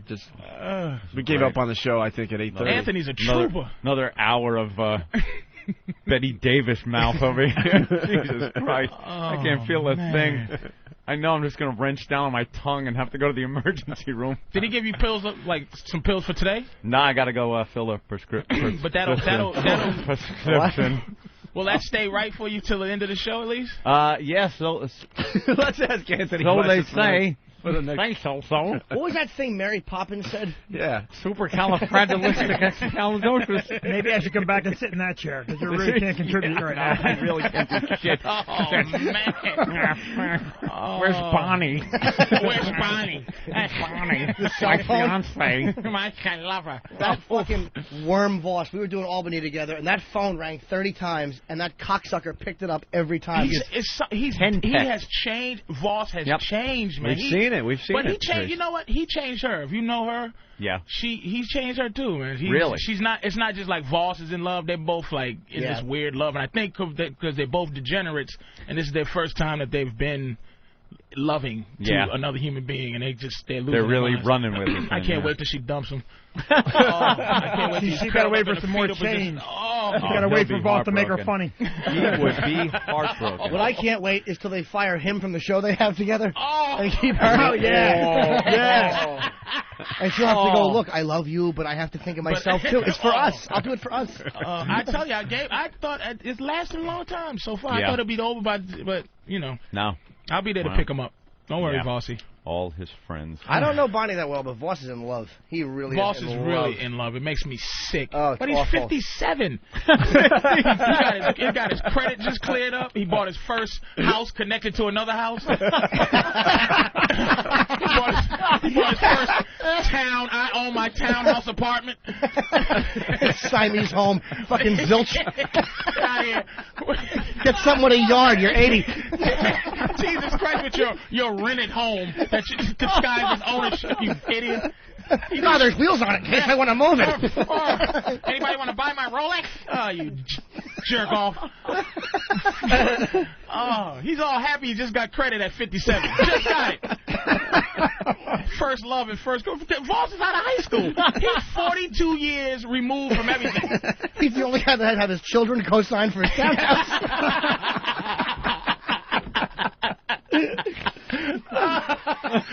Date of birth of signee 86 1/4/86. I'm gonna ask Bonnie to wear my pin. Will you marry me? As he bought her a second-hand wedding ring or got a good deal. He makes me sick. Did you hear his awful proposal story? It was in a Best Western, like near Newark Airport, because they flew it. Oh, it's fucking. After Joel Steinberg was more romantic when he was fucking chaining little Lisa to the thing and punching head on the throat. Did you hear what he said to her? Did you hear? He handed her the box and said. He turned around, walked away, and said, "You can say no if you want to." How fucking sad! Romantic. How fucking unbelievably sad! What a low. You think he was the same size kneeling down asking to marry as he was standing up? Little fingers putting the ring on. Oh, the awful hand. She probably jumped twice before she said, oh, all right, I do. Just don't touch me no more. All right. Yes. He has awful claymation hands. They don't bend. They dolphin. fingers. Just leave the ring on the pillow. I'll grab it. Till Bonnie leaves him. I just can't wait. All curled up in the shower, washing off. Trying to hold his face with his little Davy and Goliath fingers. Back to the pipe. Back to gambling. Back to booze. Oh, I cannot wait till Voss is back. Put him right over the top. Sells his house for a hit. Sells that connected to another house mansion. Hey, Patrice, I think I found out why people don't like you. You're not nice. You're not a fucking nice guy. Like, you don't have a nice thing going on. One of my favorite tough crowd moments was Awful Patrice. Jeff Garland was on the show, and Jeff said some joke that just bombed, and Patrice is like, "You're on a fucking improv show, and that's the funniest thing you can say." And Jeff just spoke character. Goes, "What are you gonna fucking bust my balls?" Oh, I hate that Fred Flintstone head. He really bugs me. Every time I see his smarmy giant head. Oh, makes me want to try to get candy out of it. That fat, hit it with a broomstick. You don't Curb Your Enthusiasm, really? Oh, that makes me laugh about as much as a lamp. I've never seen it. I've never seen once the show. By mistake, I think. Was it nothing overrated? was working except for HBO. Is it overrated? Oh, whatever, man. You know, you can't even talk about certain things in your careers over people. The Curb Your. I never saw it. Whatever. That moon head. I like to shove his head right in the toilet like Mickey Rourke.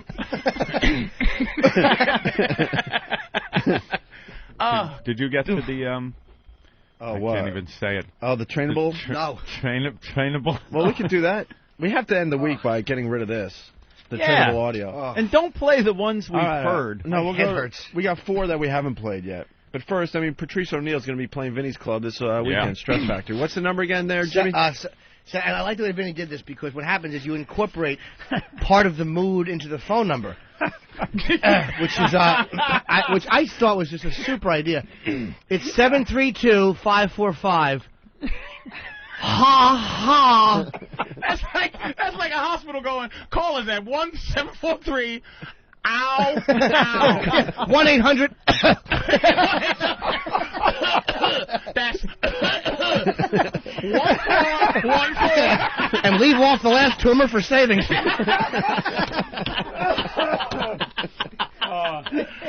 It's 545-4242, but that comes in a ha ha ha.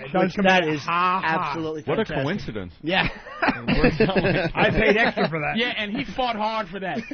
We said we got giggle. Do you want that one? No, it's got to be ha ha. You're fucking stupid. I mean, way too many numbers.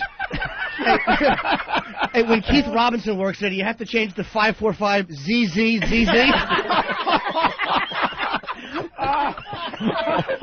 Oh man, that's another black guy I use, by the way. That's 2.5. 2.5 black guys. They're doing. Oh, this I love this. I'm in the Stress Factory. I stopped by last night. I'm pissing, and I look on the wall, and they have advertisers for shows coming up. And Vinny and Keith Robinson are doing a Father's Day show. What's it called? Father's Day in Black and White. Father's Day in Black and White. Yeah. Like one black guy, one white guy. You know, both dads, probably different points of view. Sure. And fucking Keith's credits. It says, this fucking finished idiot. Hammer it, you fucking moron. Hammer it. Next Thursday. Keith, I've already sold more seats than you cocksucker. It's a great... I have a fucking 150 on the book for Thursday. Oh, that's a great show. Thank you. But Keith's credits on that fucking wall, I wanted to throw that paper into the urinal. It said he was on Star Search a couple of years ago. A couple of years ago? Did it really say a yes. couple? Yeah. Like Keith is this up-and-comer. Keith is 46 years old. It's the new one on PAX. That's what he's talking about. We still have his headshot that says Pudgeon on it. Fucking Keith's first sets now are on the Game Show Network. He is fucking an old, finished man. He really is an old man now. That credit list is awful. You look at all these impressive credits, and then you realize, oh, those are the people he's open for. I told you, every time Keith's on stage, after he finishes a joke, he reintroduces himself. He's a big MC. That's brutal. That's brutal. Anthony, all right over there? Oh, yeah. Look at his geek just wiggling his tongue around him, swollen gums. It's like stroke face. And the worst part is, I know it's going to wear off. The pain will come back. How long do you say it would stay? 2 hours. Till you get to the other place, right? You go to the other dentist, right? Yeah, but that wears off too. I got it.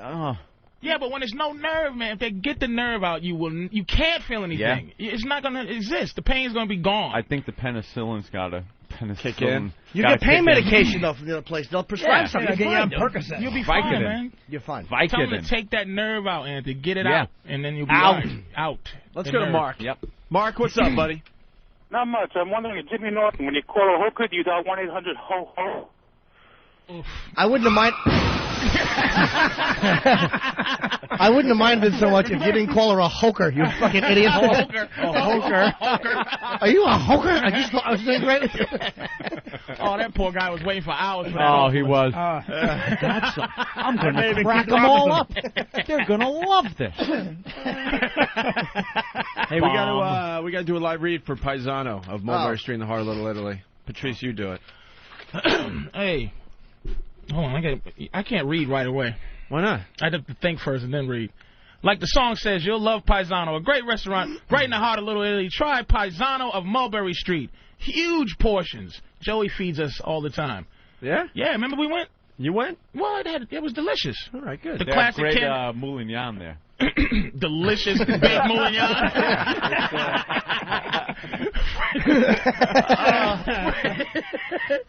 Fried moon cricket. Paisano is a classic candlelit restaurant, perfect for late night date or romantic meals. Every single pasta on the menu is now under $10. At Paisano, mention XM Radio for a free glass of wine. Authentic Italian cuisine made from the original old Italian recipes and fun and romance of Italy in a friendly restaurant. That's Paisano. Open weekends till 2 a.m. Paisano of Mulberry Street in the heart of Little Italy, between Grand and Hester. Plenty of niggas there. Enjoy Paisanos. Only Patrice can make you a didn't give the phone number. sound like a Popeye's ad.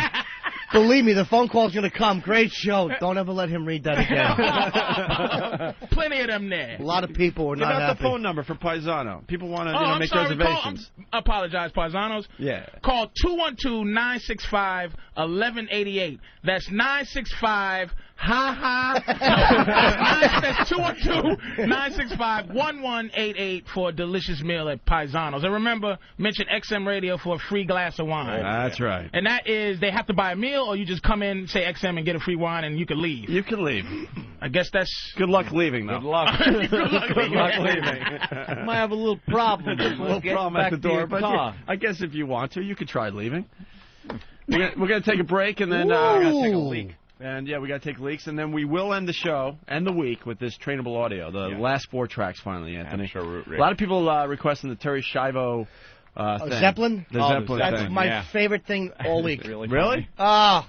It's really funny. It's self-explanatory, so we can just play it and take this break. Who has it? Does Derek have it? He's working on it. Look at him. Have one? He's like, no, I don't. Not yet. I will in a second. Now he's got a thumbs up. Hit it.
Hey,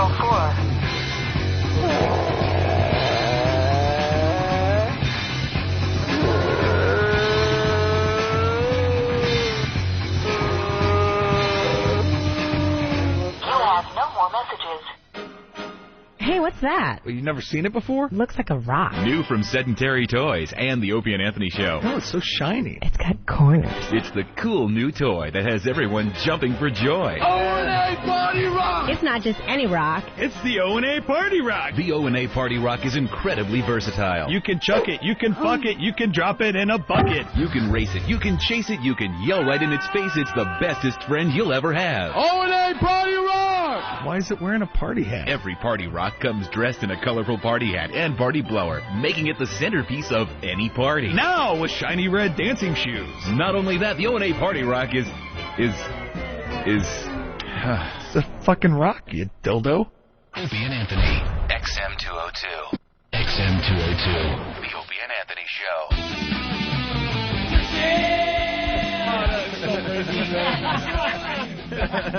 That's so bad, man. Just continuing through the break, yeah. It's the Opie and Anthony program in studio. Patrice O'Neill playing Vinny's Club, the Stress Factory in New Brunswick this weekend. Wonderful club, by the way. Yes. Oh, look at you. Hey, yeah. And the phone number is something, I don't know. I love Of course, he's paid. He's compensated for his work.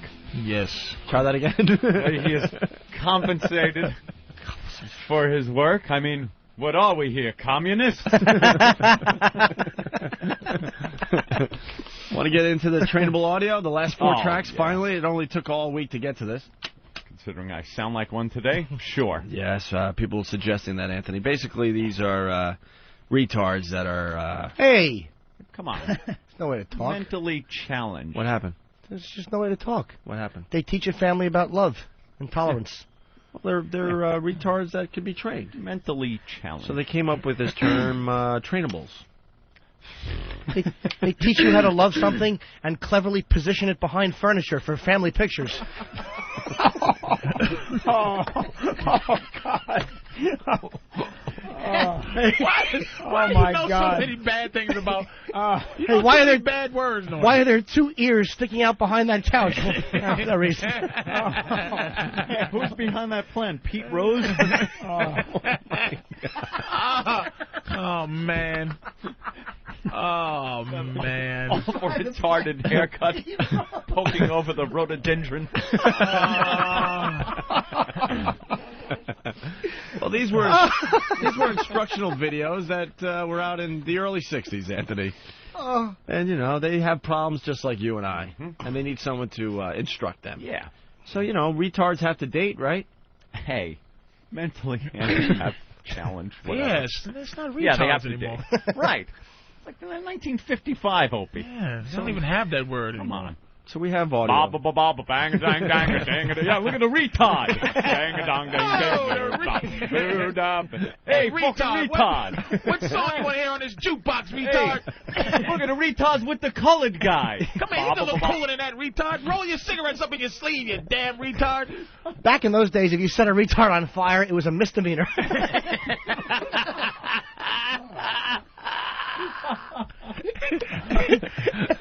Now, retard, go slap his wrist. That's not nice. You go to jail. Okay, I'm going now, retard. Look at that tongue. It looks like Thunderbird Lane.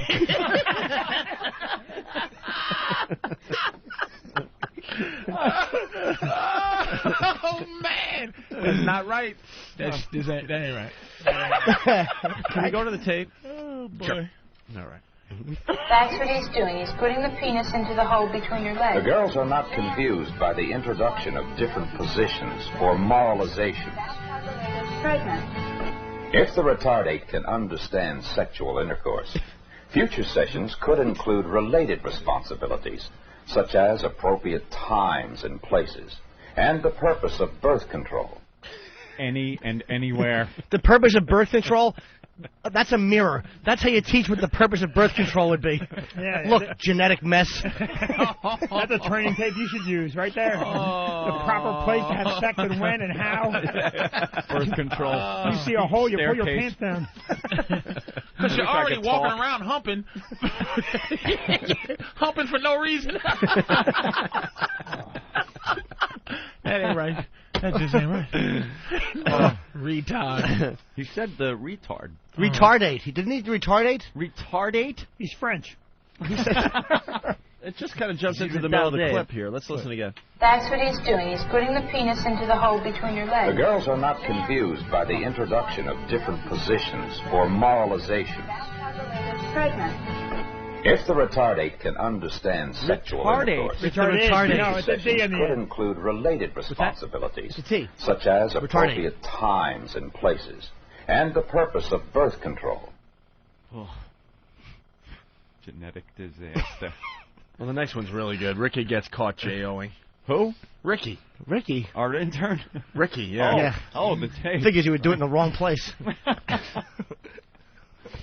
What is this now? What are you pointing at? The Ricky drop. Oh, no, all right. Do you have the Ricky interview? Yeah. Ricky the intern? Oh, is it good? Yeah, fits right in. Eric likes nodding on the radio. Yes. Don't be shy. All right, here's a retard named Ricky getting caught J-O-ing. Oh, excuse me, Ricky. Ricky, I did see what you were doing. It felt good, didn't it? Oh, hot. All right, Stevie. And in the background you hear, security, aisle 5. Right idea, wrong place, Dumbo head. Yeah, you caught me, baby. Now what? And you know it's a big retard cock. Oh, man. You know those fat retard dicks? And he's jerking it with 2 hands. His thumbs aren't even touching. It disturbs me that you know what a retard's cock looks like. That disturbs me for many Oh, reasons. they're just big fat ones. They're long, fat, How awful. the fuck do you know that? Because I went to high school. Always takes away something. When he takes away something, he gives a Yeah. little something extra. Their legs are always fat. Their heads are always big, right? The Down syndrome. Their tongues are fat. Well, why shouldn't the cock be big and delicious as well? Just like the tongue. All uncut. It looks like one of the Acela trains. I'm really going on a limb trying to say Acela. Yeah, exactly. What an ass. Yeah, choo-choo is easier. Giant helmet look like Vinny's head. Come on. Hey, leave this boy's life haircut alone. Vinny knows a thing or two about a thing or two. La-da-dee, la-da-da, la-da-da-da, la-la-la-la, life goes on. There you go, corky head asshole. Oh, my God. Yeah, you caught me J.O., huh, baby? I saw what you did. Let's continue listening. Oh, excuse me, Ricky. Ricky, I did see what you were doing. It felt good, didn't it? It's all right. We all have feelings like this sometimes. I'm just glad you're doing this in the privacy of your own room. When you're a little bit older, we'll have to talk more about these feelings and what causes them and how we can control these feelings. I'm sorry I intruded on your privacy. I'll be sure to knock next time, okay? Next thing you hear is him trying to stroke her hair, and then he smothers her in a barn. Wait. Don't leave. Where you going, Sister Rush? And the poor retard is just trying to jerk off in his room, and this bitch marches right in. She's the problem. Knocking, bitch. Sorry, I didn't knock. I just walked in because you're stupid. You're normally just eating crayons.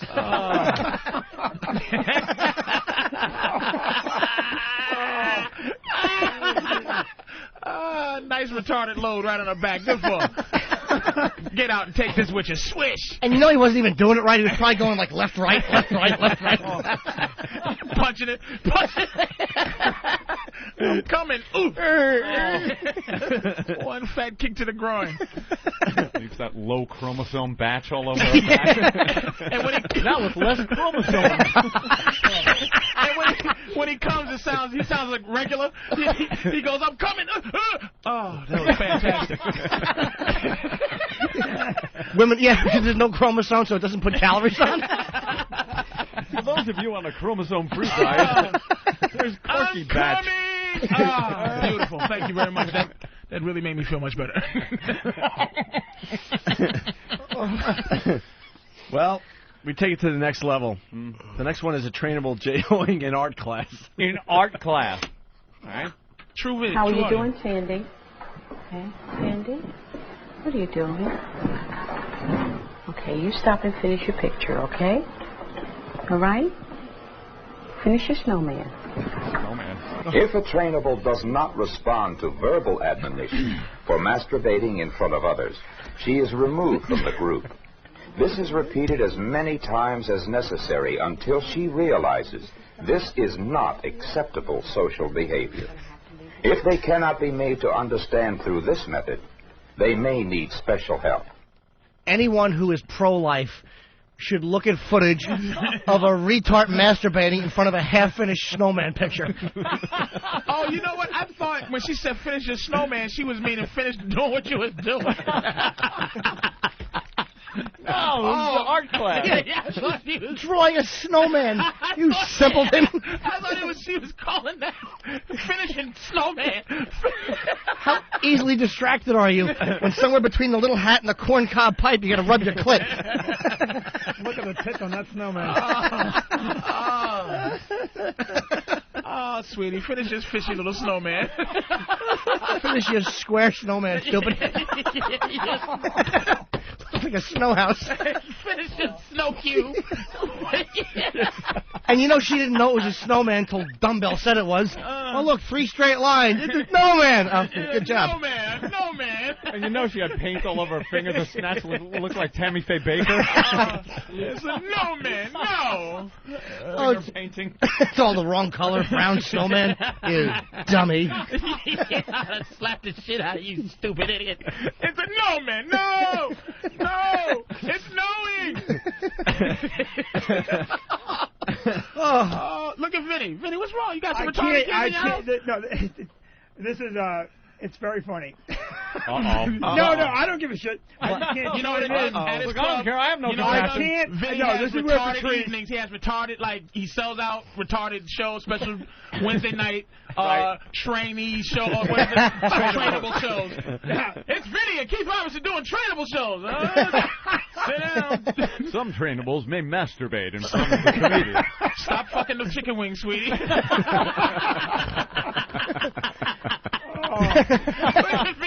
You don't have a part in this trainable has a hot wing in her ass. Oh, sweetie. Doesn't the sauce burn? No! And the prank phone calls, he calls the trainable's parents, your child got an A today. Really? No, we're at the comedy club. Oh. He's eating a napkin. He serves him napkins. What's something? Yes, hamburger. Here's a napkin. Hi. Wait, Vinny's having a problem with this, though. Oh, Vinny don't like it. Tell the truth, Vinny. No, it's very... I can't necessarily chime in on trainables. Why? Yeah. Do you know any? He has a trainable haircut. Look. It's something maybe retarded bangs. I have trainables answering my phones at the club. I'm just saying that, it's funny. Go ahead. Maybe something will pop out. Why? Is there somebody that you know that's a... Yes. Okay. Oh, okay. Oh, boy. So that's it. But it doesn't... By the way, I knew that from the beginning. So we started. Oh, yeah. I saw it in his eyes. Yeah. Well, let me explain. You're being this a good is sport, more Vinny. A parody on the films themselves. We're goofing on the people that put together these archaic films on training mentally challenged people. Have you heard the things I've said? Yeah, I want to, it's not that I'm carrying a poster in front of the station, don't listen or anything, but fucking Norton is definitely not parodying anything. I'm just a scumbag, dude. Norton's trying to put asses in the seats. Preferably not trainables. I felt that from the beginning. I caught Vinny trying to, like, be a sport. He was trying to be cool about it. He had a trainable shirt, a trainable head. Yeah, you and your dumb trainable face. Get over it, Vinny. I seen you laughing at diabetics. That's a good point. That's only you. Leave soon to have Sleestack feet alone. Oh, my God. Oh, my goodness. Paul, man, what are you going to do, Vinny, man? I'm just listening. It's very funny. I don't expect a man like you to understand because you don't have a decency chromosome. Yes, I do, man. No, you and fucking I know do not. people who have retarded kids and the whole thing. Everybody can get laughed at. Yeah, I don't give a shit. I can't necessarily chime in on it. Some retarded kid jerking off in class is funny on any planet. Frankly, Any Patrice, planet, I'm on hoping any level, anywhere, anytime. Also, don't forget hot. I mean, I'm sorry, but you know she's not modest. And you know you'll love that uncontrolled retarded piss where they just piss when they don't even know it, and no one's there to catch them. Oh, they're pissing. He's in the classroom on one of those mechanic crawlers they used to get under the cars with, just sliding from seat to seat. Oh, getting pissed off. Oh, there goes Janie. Oh, look at Vinny. Oh, poor Vinny. fella. No, listen, I'm not laughing. I almost feel like we shouldn't play the next one. Please, not only do I feel we should play the last one, we should replay the first three. We have one more left. Are you mad? No. This is finally it. The last one. About improper touching. Can you teach values or sexual morality to a trainable? If you don't teach them, there's always the chance that they'll get in trouble, and they can be arrested. Teachers should not thrust their own moral values on their students. There are too many conflicting moral systems today. This is the responsibility of the family, if available. However, it is the teacher's duty to enlighten their students on the commonly accepted standards of sexual behavior. No one should use the body of an unwilling partner for their own pleasure. Unprotected and unplanned sexual intercourse is wrong. And no one need allow anyone to touch their bodies if they do not want them to. We may not always succeed in reaching the trainables. We must always try. Oh, that one's boring. Yeah. Patrice would never get laid if he followed those rules. But, oh, man. Oh, wow. I was going to say, they're teaching them not to commit rape. That's useful. Yeah. Very useful, Patrice. That's very useful. They probably use more practical language. Keep those sticky hands off the neck of the girl in the flowered dress. No, that was it. Yeah, kind of a downer ending. We didn't end on an up note on that one. That's all right. It's educational as well as... Of course. We have Dee Dee back on the phone. Dee Dee! Good morning. Did you just listen to the last half hour? Actually, I was doing reports, so I couldn't.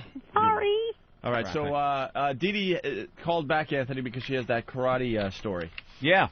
Now, you went out with a karate guy. Yeah, I was on a date with a karate guy. We went to dinner, and then we went back to his place, hanging out. And he said, hey, want to see this routine I can do? And so he got out, like, these nunchucks and started doing this routine, and they kind of slipped out of his hand, bopped me in the head, and I ended up in the hospital with a concussion. Wow. And pregnant. I blacked out there. That's the fifth girl he's done that to this month. Clumsy instructor. Yeah, so needless to say, I never went out with him again. How was it? We teased this all morning. Man, dude, I ended up in the hospital. I didn't like that date. Yeah, I got hit in the head, and it wasn't a fun night. Was it at the Stretch Factory at 3 in the morning? No. Yeah, was Master Poe there disabling you with a ballpoint pen? Maniac. You had to fill out the paperwork, Vinny? No, I haven't done it yet, but Master Poe showed us at 4 o'clock in the morning how a common ballpoint pen could disable an entire Iraqi army. In the hand of a Master Poe-trained fucking lunatic. Man. Wow. That dude is... I seen the video on, Foundry. Oh, yeah. Of him just doing his thing. Yeah.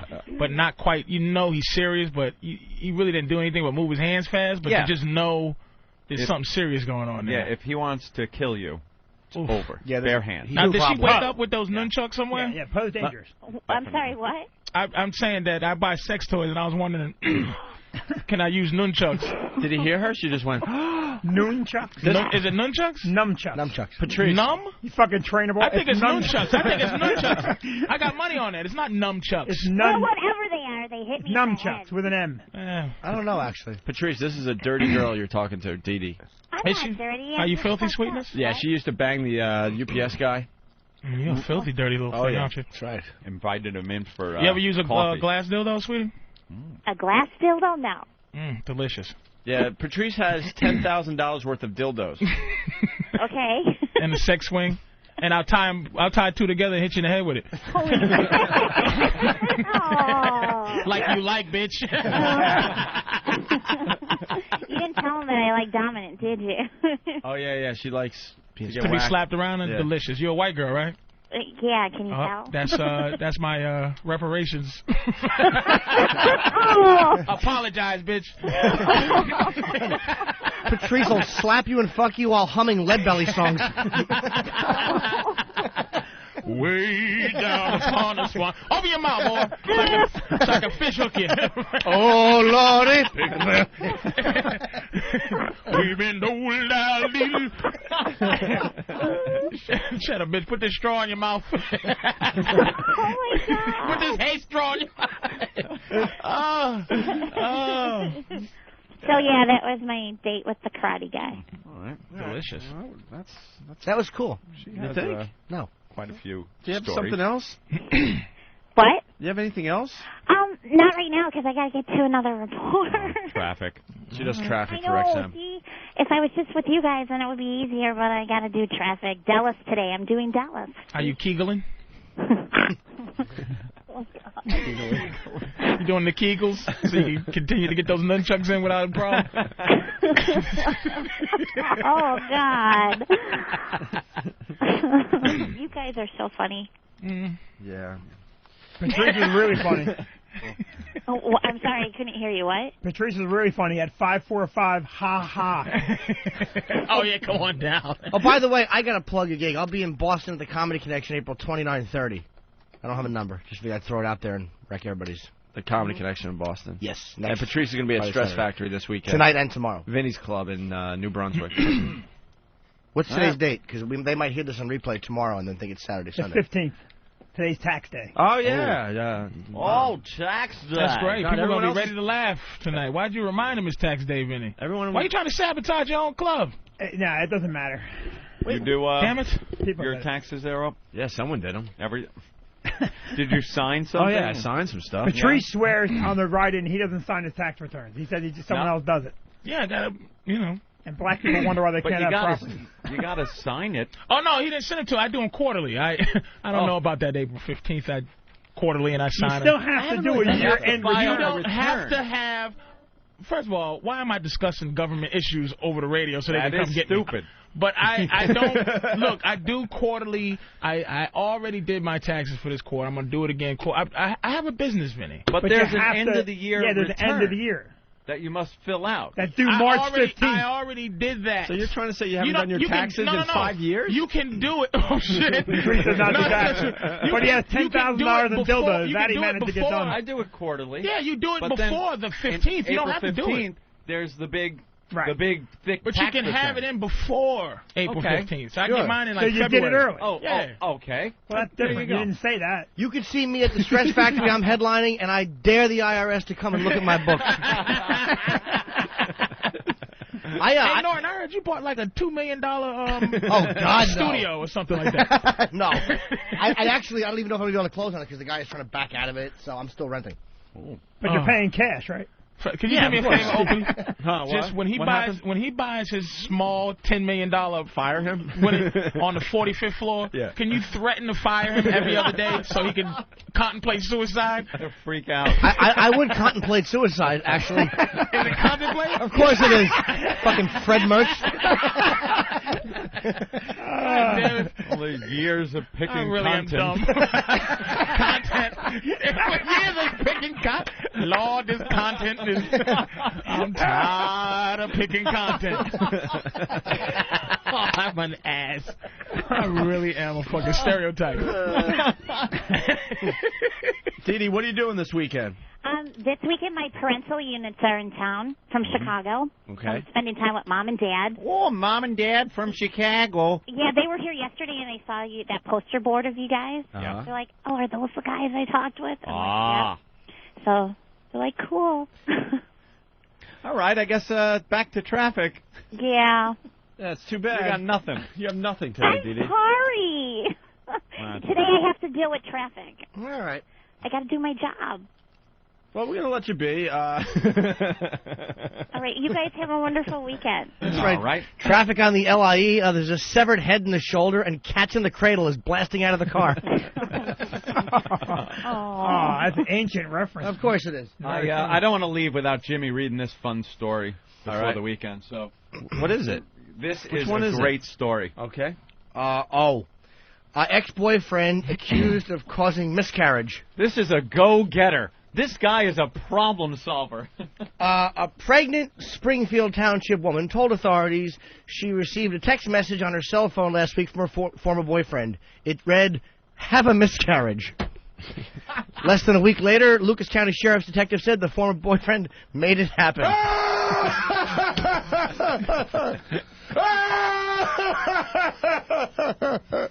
This guy is accused of forcing his way into his girlfriend's apartment on Monday, punching her several times in the stomach and sexually assaulting her. Jesus. Look at Vinny. Vinny's a family man, dude. Wait. Yeah. Well, all right, well, let me rephrase that. He was accused of breaking in and taking charge. He was accused of breaking in and getting results. Solving a problem. As a result of the attack, detectives said the woman suffered a miscarriage of her 10-week-old fetus. Authorities arrested him. He's 6'4", 290 pounds, and he's in jail, and he is in a lot of trouble. Man, what a set. To text first. Yeah. Have a miscarriage. Because you know at one point he fucked it up. He probably put I have, and he's going to go, oh shit, that's an H, not an I. Oh, man. Have a miscarriage. She didn't. He gave her a couple of days. And then made things happen. I like that. Thought I told you to have a miscarriage. Go. You don't listen. He walked in, looked at the linoleum. What is not on this floor? I know. I want to see a stewed tomato in the toilet by noon. Or I'll be paying you a little visit. Look at Norton. Norton is as happy as I've ever seen him. Oh, my Norton God. couldn't be happier. Look at him. Look at him. A stewed tomato. You turned bright red, Come on, Norton. man.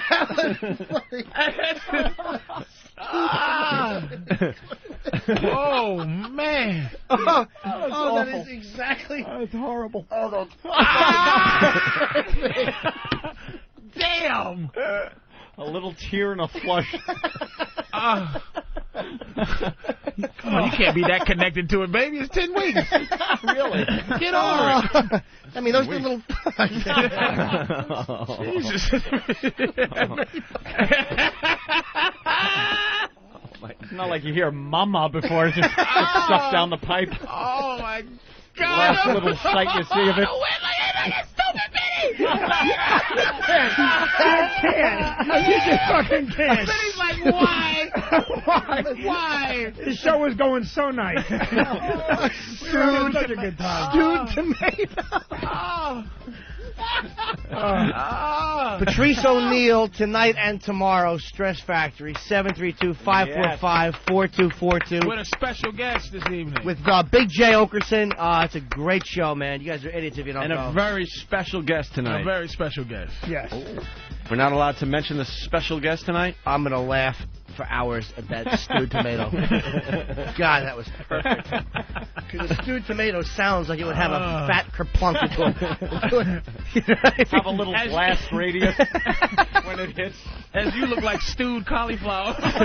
You look like something that can flush down the toilet.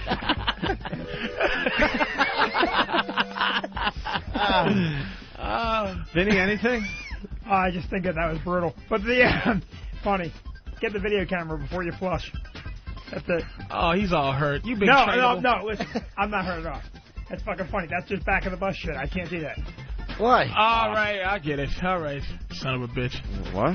Back of the bus. We had to curse him out about being funny because he likes to hang out with these unfunny guys. I don't. But you see what happens. You see what happens. You hang out with unfunny guys and you get a conscience. Leave him alone. Stupid. Stop trying to cut your hair like you're smart.